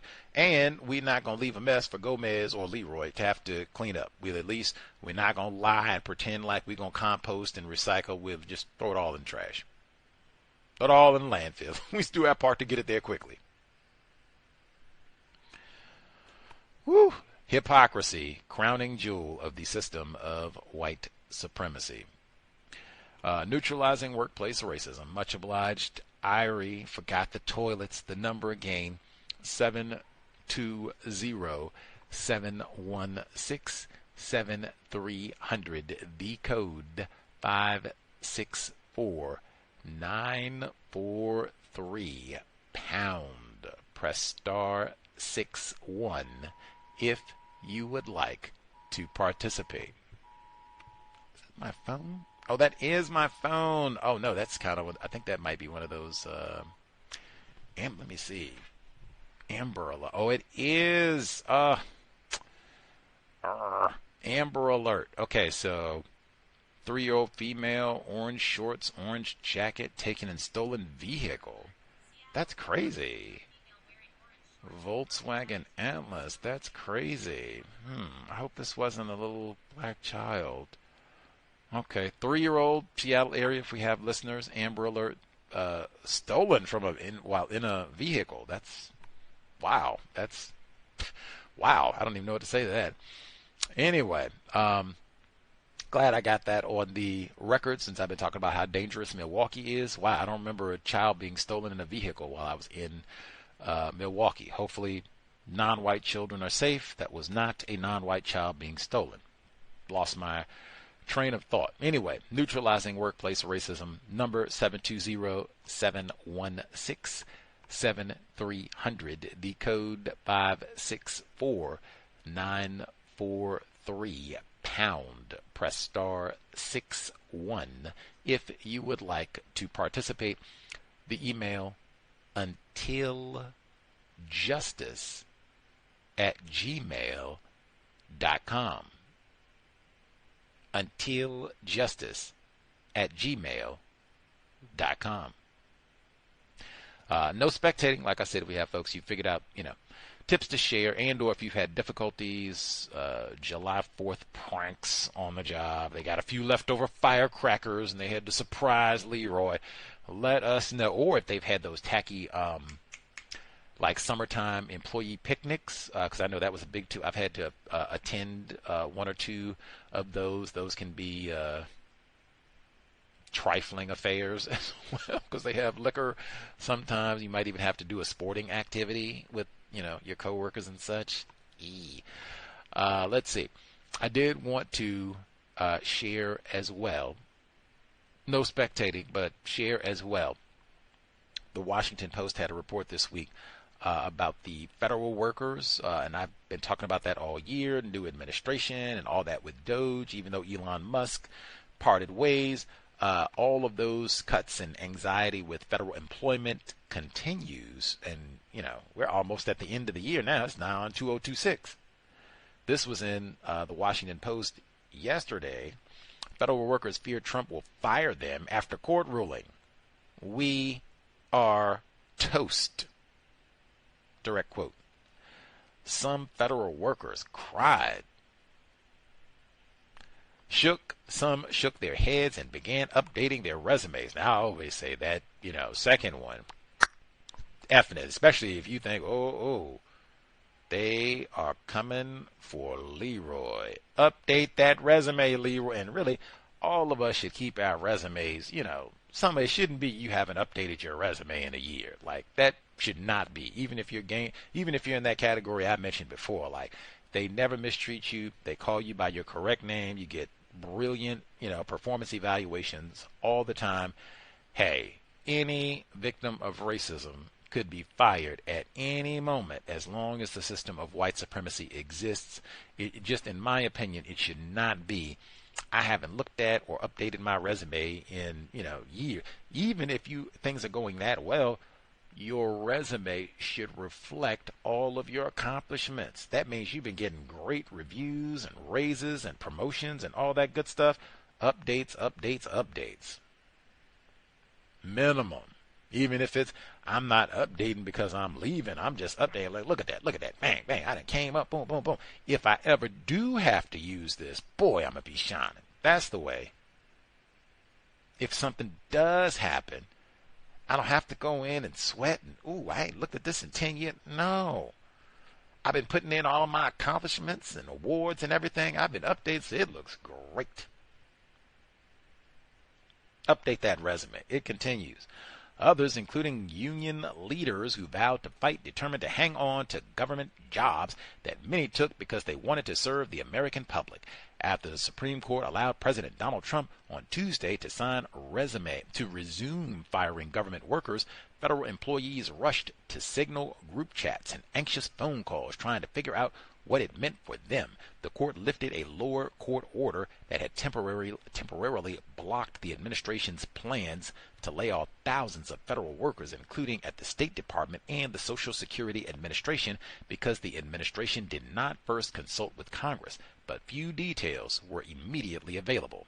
Litigation will continue as the layoffs proceed at 19 agencies, according to the ruling, which drew dissent from one liberal justice.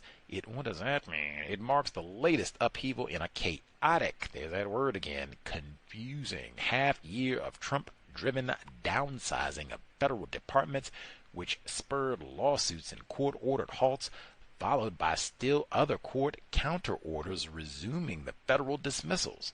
The ruling may also usher in a new phase of more professionalized layoffs, as opposed to the rapid, error-filled slashing undertaken in the early months of the Trump administration by often very young members of the U.S.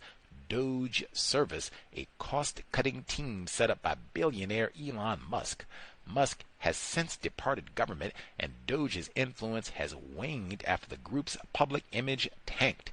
Many of its signature efforts have backfired, for example, over long wait times at a diminished Social Security Administration, and have drawn lawsuits. Tuesday's Supreme Court ruling, though, paves the way for agencies themselves to carry out Trump's executive order requiring the government to plan and execute mass dismissals and restructurings. A key force behind that order was Russell Vought, the White House budget director and an architect of the Project 2025 conservative policy blueprint. Vaught's power has grown as Musk's dimmed. Vought told Congress last month that he intends for DOGE in its post-Musk phase to become far more institutionalized within the government, helping carry out his and the Trump administration's vision of reduced staff and spending. I will stop there. It goes on with more details. I will just say, number one, I was talking about in Philadelphia, they had municipal workers. There is a long history of federal workers, including a number of black employees, and this also being one of those avenues to secure, what do you say, the hiring gate that blocks niggers. Federal employment. Neely Fuller Jr., federal employee, that gate. Many people have said, oh man, it is coming crashing down again. Lots of black people in that nervous group. I don't know, it may have been that group of people crying like, oh man, we is toast. We need to update our resume, or at least get our resume sent out if it already was up to date. Man, I know we have folks who are federal employees in the cows listening audience, so that's why I say you really, victims of racism, we cannot get comfortable and just think we're going to be on a job, for 30 years or 20 years. And even if you're good at your job, I can't say that enough, you could be great at your job, competent, great intentions, come to work on time, you don't rape employees, you don't steal rubber bands, all of that. Plantation, system of white supremacy racism, you could be fired in 5 minutes, even if you didn't do anything incorrect. Some of these folks, I'm sure, brilliant, smart, capable, experienced, quality employees you would want for any business, but hey, Doge say you got to go, so deuces. Matter of fact, give me that access card. Thank you. Deuces. If you are non-white, you just got to expect I could be fired in the next 5 minutes. I can't get comfortable. I can't get it. Really, even if I've been working here 25 years, I could be fired in the next 5 minutes. That is the system of white supremacy racism. And they've said that in so many of these articles. Man, the chaos, the confusion. We fired. Oh, we rehired. Oh, we fired again. Oh, are we? Maybe? No? And who wants to stretch that out over 6 months, even 6 days? Any hoodles. Let's see. If other folks are spectating or taking a moment to get their thoughts together, we'll give folks 5 minutes, we'll say, get their additional thoughts, observations in for the workplace. We'll be here Friday. Mary Kay Letourneau, If Loving You Is Wrong, third installment, Seattle history, really Puget Sound history, King County history. I cannot wait. Learning so much about this case, which I was very ignorant about, embarrassed to say, but still learning, and this has been a hoot to learn more about Seattle and the significance of Old Mary Kay. But that'll be tomorrow, 8 p.m. Eastern, 5 p.m. Pacific. Compensatory call-in on Saturday, same time, 8 p.m. Eastern, 5 p.m. Pacific. And then we'll be here on Sunday as well, talking about the damage the system of white supremacy does to black people's health, black children specifically. But that'll be Sunday, normal time, all same time, all the programs, 8 p.m. Eastern, 5 p.m. Pacific. Tune in if you think the cows is constructive. Let's see.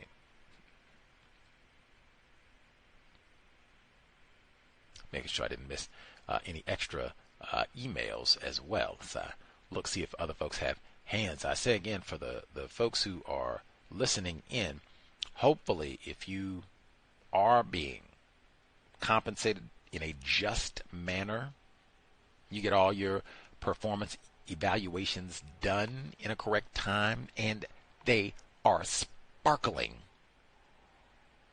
Hopefully you have taken some notes on how you accomplished all of that as well. Because, man, I know tons of non-white people, Gus T included, we would love to be in that position. So if there's anything you can share with us, help your black sisters and brothers out, you can do this, say this, and you too will get that raise, and they will leave you alone, not call you a whole bunch of names and all that. They won't, poison your lunch. You can just go to work, get your money, go back home, practice counter racism. How did you do this? What did you say? What part of the, manual, policy, and procedure did you use? Please share at least a few, tidbits. Get us on the right path, as they say. Let's see. See if other folks have observations post July 4 nonsense either to share. Let's see. Our caller at the courthouse up in Florida. If you have observations, commentary to share, should be with us as well. Caller at the courthouse.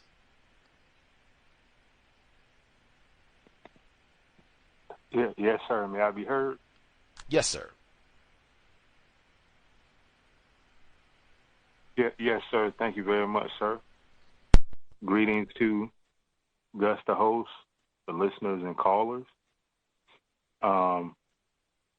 Gus, I have some more observations I'd like to share about the,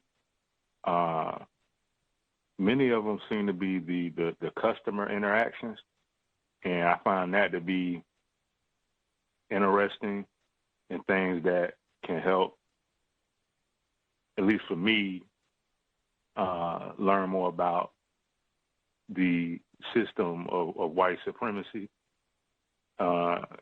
especially where it seemed to be where at times, and I know I've shared this before, where it'll be a white person or a black person where I'll share something with them, and it'll either go in a way of they'll, I guess, will get, I'll say, either frustrated with me sharing something with them about how we do things, or if I can't find a record, for instance, a black person came in and said, well, that she said that white girl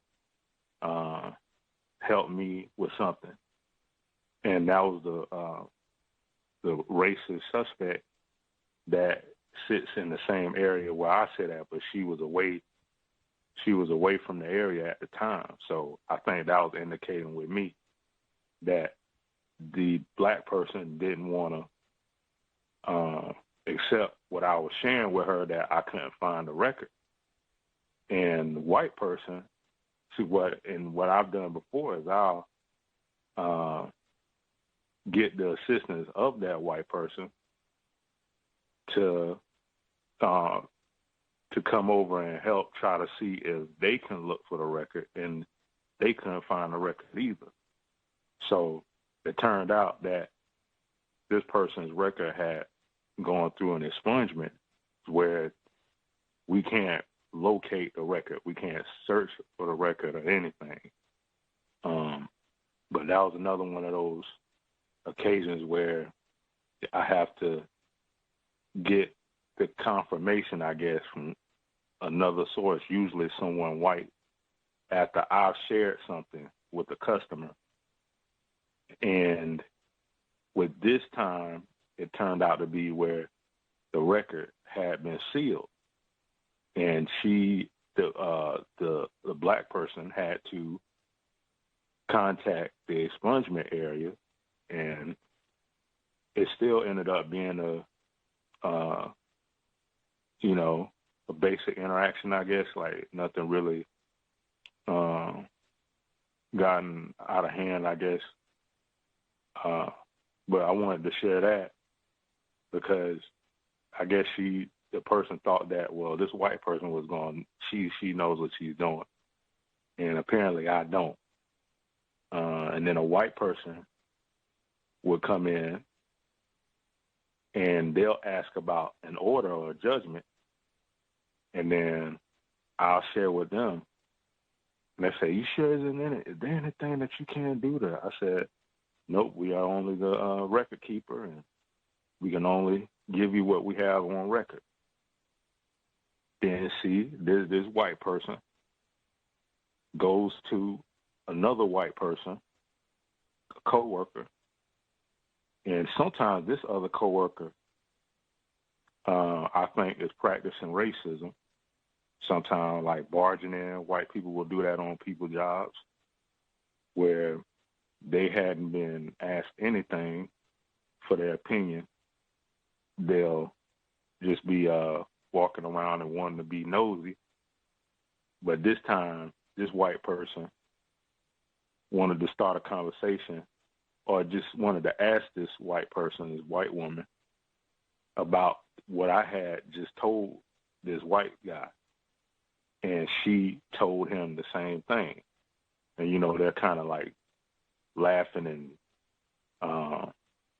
chuckling and everything. But that was pretty much that same kind of situation, too. So I was like, this seems to be happening a little more often lately. And then another time, someone non-white, wanted to speak to a white person that's in a higher ranking, and the person wasn't available. So it seemed like this person wanted to talk to someone. So I got the assistant that was back then. I made sure she took down his name and number and everything. And even when I went to ask a question to a black person at the front counter in the civil front counter, a lady walked up to me saying, "Well, hey, what are you doing over here? Like, I'm supposed to be next." And we were like, "No, I'm a coworker." So I don't know if I shared that one. I wanted to speak on that one too, because it can be people like customers that have that anti-blackness and thinking that you're, doing something criminal or something destructive or something. And we both had to clarify to this customer that I was trying to speak with a coworker about something. So she wanted to say, "Oh, I'm just so sorry. I apologize and everything." If I could share two more things, Gus. The first thing I wanted to share is there was a white woman that shared with me, and they seem to know that I do a lot of the documenting. And she said, "Oh, well, yeah, when I tried to go over to the other side and ask for some help, and I had like 4 customers in here, and they just stared at me, and they didn't really want to help at first, and only one person came to help." She said, you can go ahead and add that. You can add that as in, I guess, talking about me jotting that down. But, don't use my name, okay? And it's just like I was thinking about what you were just saying, that even if it's a white person who seems to want to speak about mistreatment or injustice on the job, things like that, I still view them as a suspected racist, and that is accurate to me, because there's still things, even with this white person, that I have suspicions about. I've worked there for a while, and my last observation was with it was a deed that I looked up for an older black couple, and they were saying how they went to the appraiser's office and they had an issue with how the name was written out. I guess maybe the handwriting wasn't very legible to whomever the person was over there, and they were asked to come and find out who was the actual name of the person on the property. And then I was able to find a document, and they ended up having to contact whoever that person was that caused them to come look for the record, so they have to redo a deed and everything. And it was some person in that family. So the black male, he made a comment while he was leaving, and I just didn't respond. And he was, I guess, given a criticism of his it was the nephew. It was his nephew. And he said, "You know what? I call that," he said, I call that niggerism. That's what he said. And I never even heard that before. So, "You know what you call that? I call that niggerism." So might have been in his 60s or 70s or 80s or something. So parted ways. I ain't say nothing in response. But that's all I have to share. Thanks for allowing me to speak.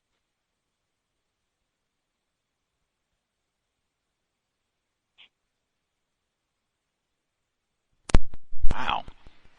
Niggerism. I've never... Niggerism.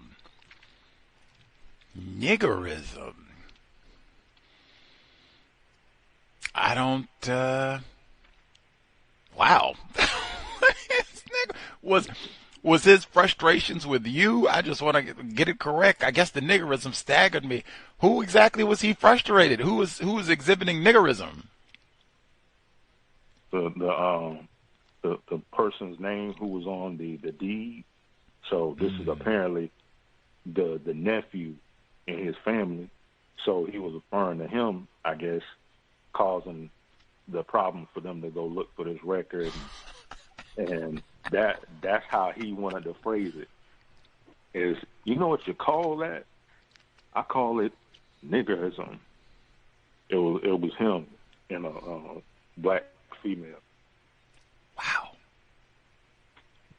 Niggerism. I got to write that down. Like niggerism.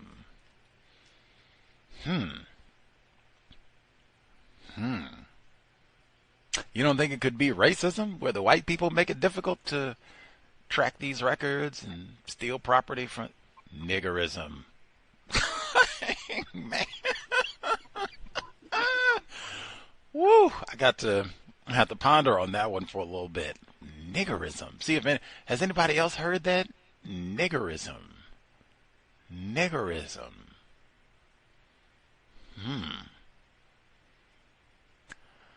Anywho, it seemed like we kind of started and ended same types of reports this week. He said, I guess the customers, like my black brother here, they come into the courthouse and they'll frequently be upset with him about, whatever he did, or said he's trying to share information with them. He'll try and tell them, the document's available or it's not available, or the, photocopies are a certain price. What? That's not what the white woman said. You don't even know what you're talking about, Leroy. Get on out. Woo. Composure. That's another one where I say all the time, like, hey, man, we are not black sister, black brother. You will have your feelings so hurt. Both ways, really. You come in there and thinking, oh, man, the segregated section, my brothers. Well, I don't really have no black dudes. But my sisters, hey, black sister, Harambe, how you doing? So blessings. And they friendly with the white people, and they say, ew. Like, what? And even they put us in the colored section. You see, your feelings, and then the black customers start coming in. He said sometimes they come in and they say, no, that's okay, brother. I'm gonna wait. They gonna wait for the white person. They said they do that one, or come in and you don't even know what you're talking about. You ain't supposed to even be working here. How'd you get your job anyway? Where's the white person? Just give me the white person. And I remember he told us this one before, where sometimes it'll be something like that, let's say it's 50 cents, we'll just say, for, so ma'am, it's 50 cents for the document for you to print it out. And he'll say that what? 50 cents? You lying coon. Where's the white person? And they'll come over and they say, oh, yes, ma'am, it's going to be 50 cents. They say, oh, okay, I just wanted to make sure, because they got, okay. But thank you so much, ma'am. You lovely day. Thank you so much for your help. Like, she said exactly what I said. Composure. Especially you got one of those jobs where you got to talk to people on the phone, or people come up in person, or both, and oof. Composure, especially even dealing with your black sisters and brothers. Woo! Composure. Do not be thinking that, black brother, I'm so glad to see you. These old racist whiteys up here, I've been coming to the courthouse for years, and they don't help me out and get the old bailiffs to come up here and nigger knock me upside. Now I got you up here, and it's just a blessing to see your smiling face and got your water there. That might happen once in a blue moon, but don't you be thinking that. Where's the white person? You know you're not supposed to be up here. He said even, they'll sometimes say, you did something criminal, didn't you? You back there stealing postage stamps, aren't you? I'm going to tell. Where's the white? I didn't steal postage stamps. Man. Woo. Composure. And then he said the white employees, they will barge in. I'm talking to the client. Yes, ma'am. What documents do you need? Oh, okay. The printouts will be 50 cents. And they better. What did you say, Leroy? What did you tell her? Are you trying to steal from her? You know the documents are only 50 cents. Did he say? Oh, he said 50. Oh, okay. Oh, well, you got to watch him sometimes, because they get. Woo, man. Now, I could see if he had been working there for like, a month, 6 months maybe, just started, what they say, his feet still wet. You just want to make sure, make sure we get him started out right. We got these old coons, you got to watch him. He been there for a decade. I know I trained some of y'all. I got it.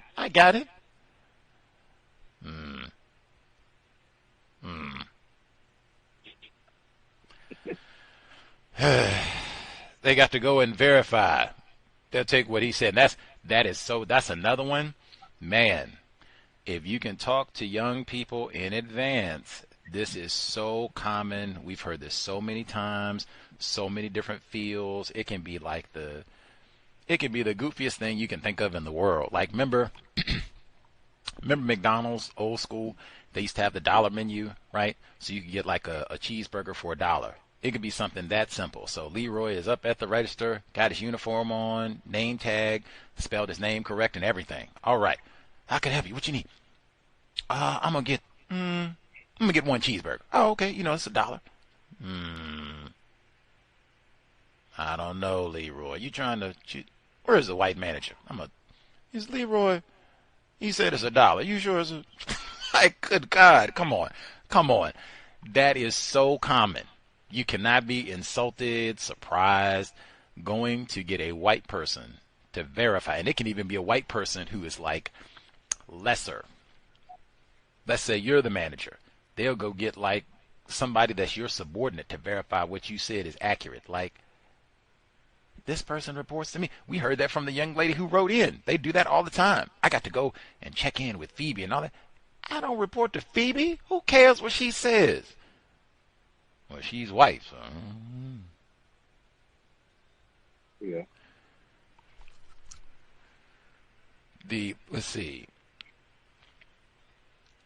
He said he had the other non-white person up working customer service, which I think is important because we're all supposed to be here to help, I would think.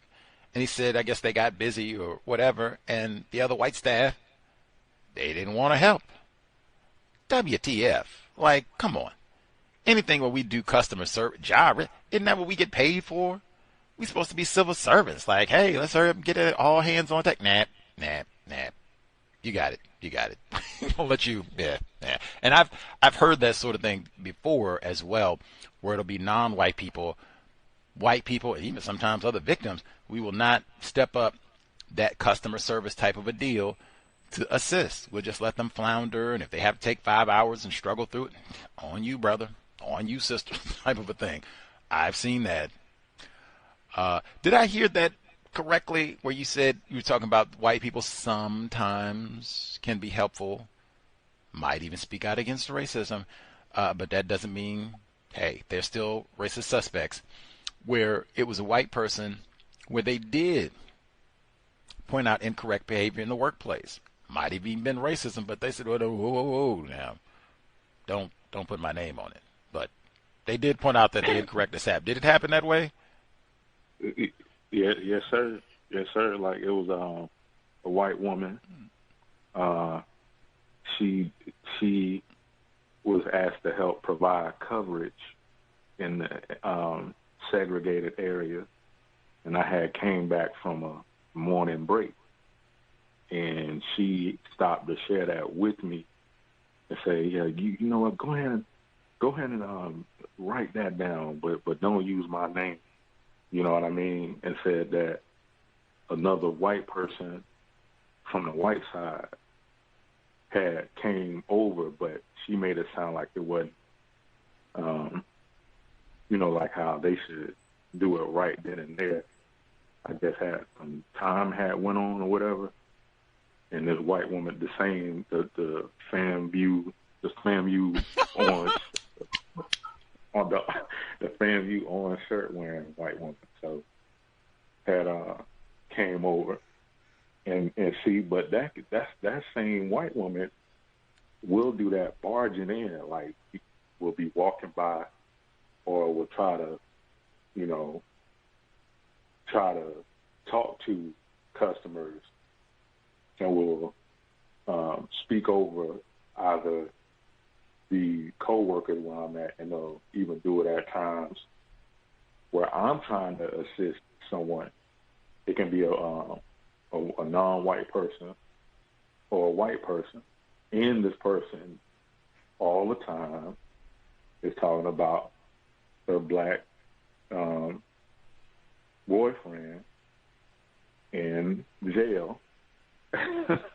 So it's the Area 8. Oh, yeah. So she's involved with that as well. So, and then had the nerve to say, oh, if it was a Tim Tebow jersey, they wouldn't say anything. So, you know, about the FAMU shirt. So. That's so tacky. That's so tacky. He says, being racist against me. You said they don't want to support the HBCUs. They say, you know, they know, black brother, if I had on the Tebow, didn't nobody say so. Ain't it right, black sister? Ain't it? Because he told us she came home. She came over where the Negroes were. Said, you know, they being racist against your white sister. I wear my FAMU. I'm repping with y'all. I'm repping with y'all. The Scorpions, man. And they're going to tell me, you can't wear that in here now. And she didn't go over to none of the white people and say, you got a problem? What's wrong with me wearing my FAMU? What, I got the Rattlers. That's it. I got the Rattlers. What, you got a problem with the Rattlers?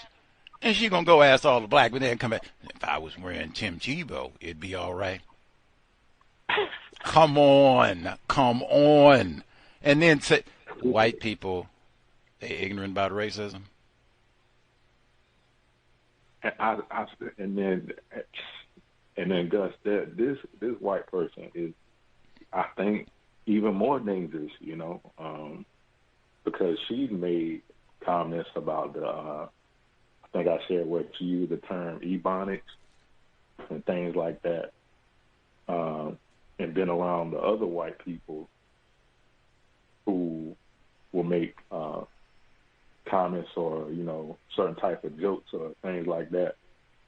And she likes to post up these gnomes with the pointed hats, and like there will be a sign where she used to decorate the area where it says Gnome of the Brave instead of Home of the Brave, like the red, white, blue.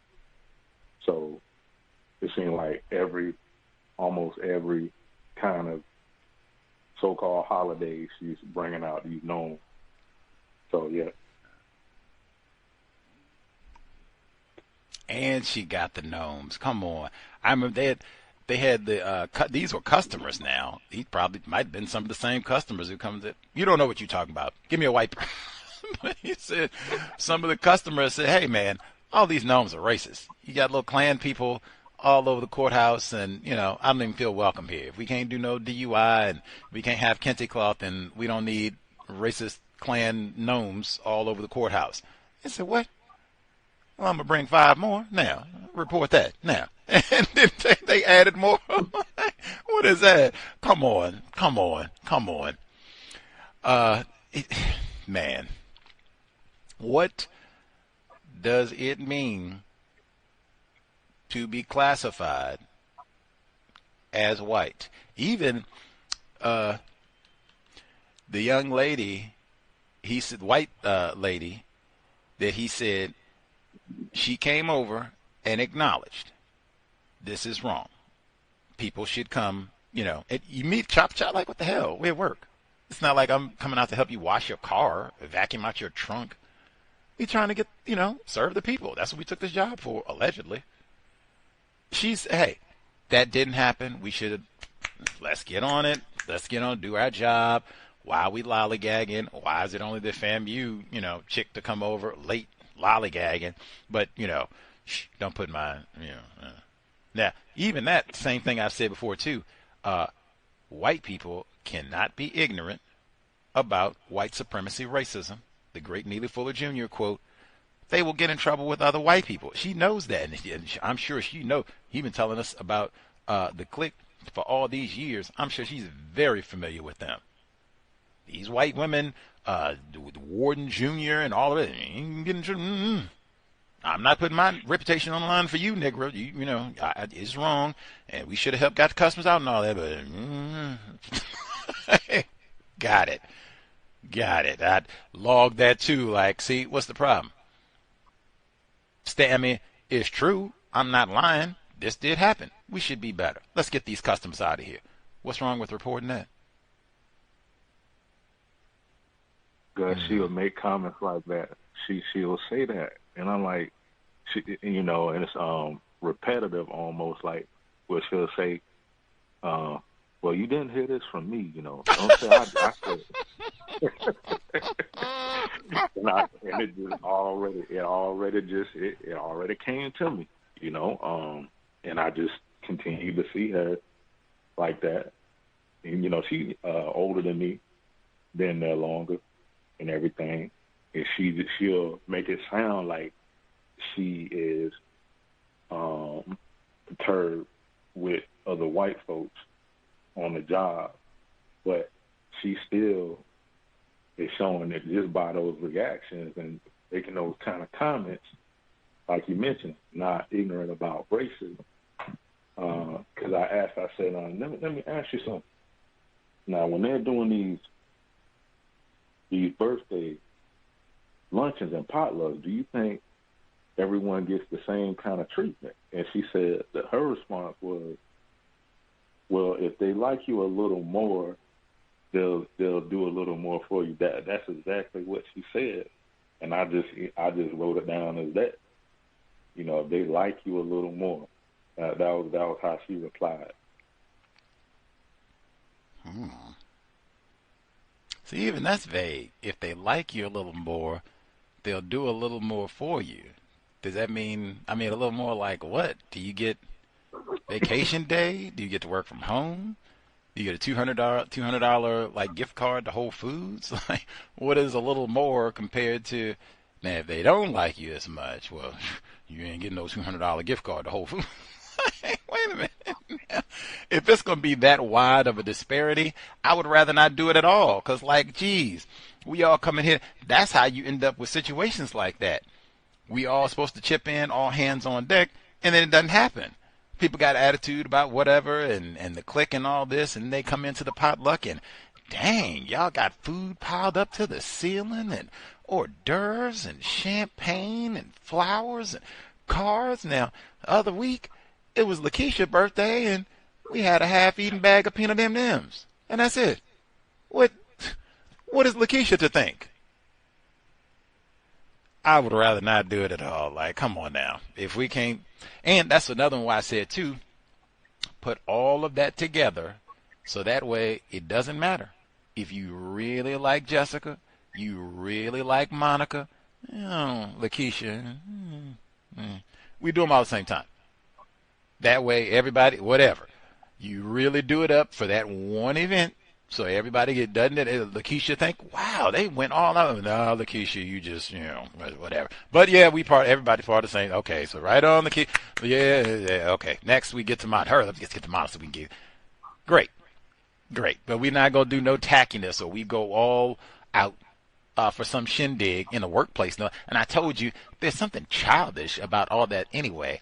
We got to bring cupcakes and things for birthdays. Come on, man. We're in the workplace. We're shiftless about going to help customers. We're going to go all this extra effort and time and money to bring in cupcakes, party favors for a birthday for somebody who's turning 41. Come on, man. Come on.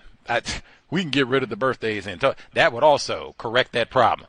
Do the birthday parties on your own. That same thing. If you really want to do it up, have at it. Why does it have to be all this nonsense that we're in for a birthday? We're not 5, 10,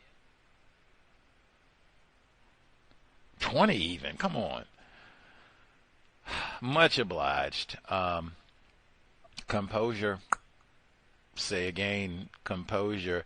And especially any white person, I would say, if they've been at that job for like 10 years, 15 years, 20 years, at minimum, if they've been there for 10 years, oh yeah, they know lots about the racism locally, the system locally of white supremacy racism in that company, might even extend out to that town, depending on how large the company is, how many people work there, how important it is. Like, you could end up with a lot of information about people and things if you are a white person in that sort of environment, especially if you're a white person who is powerful, well-liked, refined. Oh, man, you could end up with all kinds of info.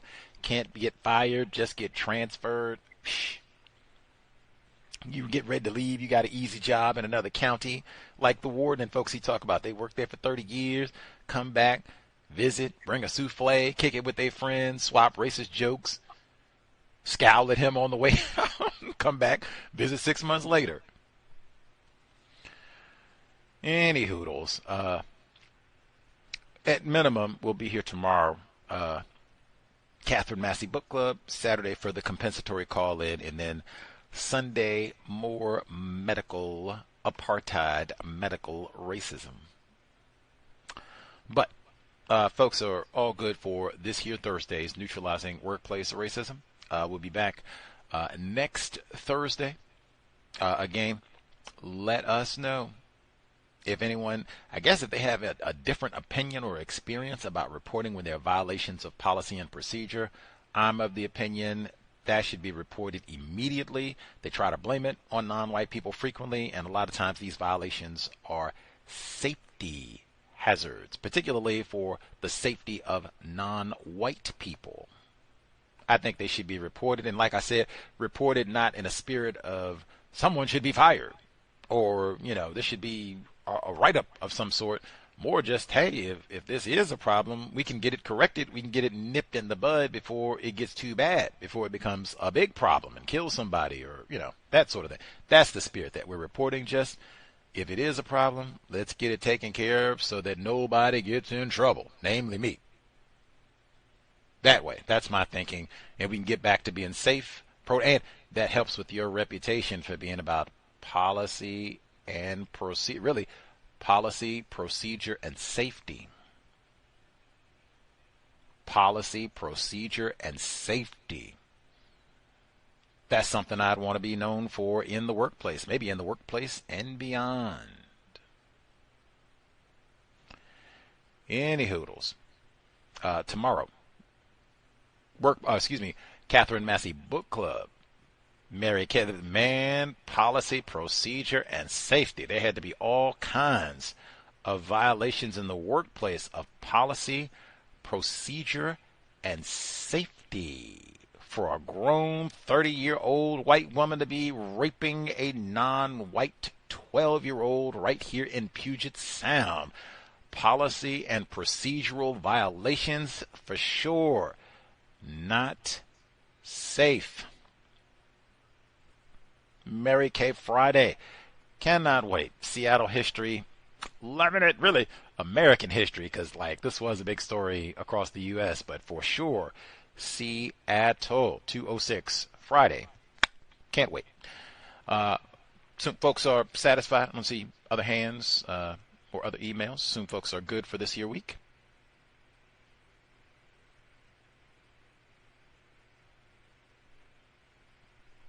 We will be here tomorrow.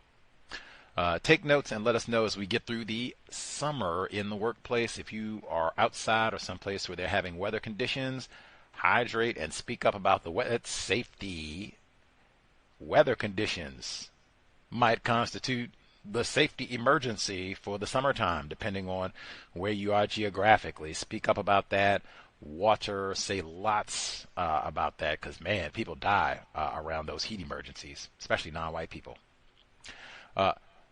Sobriety would be best under conditions of white supremacy, especially in the workplace. If they're going to have holiday parties, shindigs, keep it sober. Drink your water. You do not want to be sipping Mad Dog 2020 with the folks that you work in a cubicle with 5 days a week. Just saying. Creator, we ask that you help us remain patient with other black people, victims of white supremacy.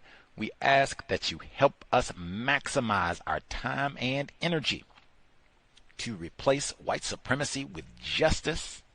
Remind us not to waste non-white people's time and energy, especially our own. Expect anti-blackness in the workplace. Stop gossiping. Stop name-calling people classified as black, especially in the workplace.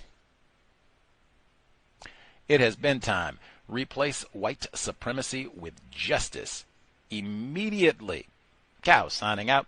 Thanks all for tuning in. Nigga, you so brainwashed. I'm a victim, brother. Problem. You're a victim. I'm a victim of 400 years of conditioning. Shut up. The man has programmed my conditioning. Even my conditioning has been conditioned.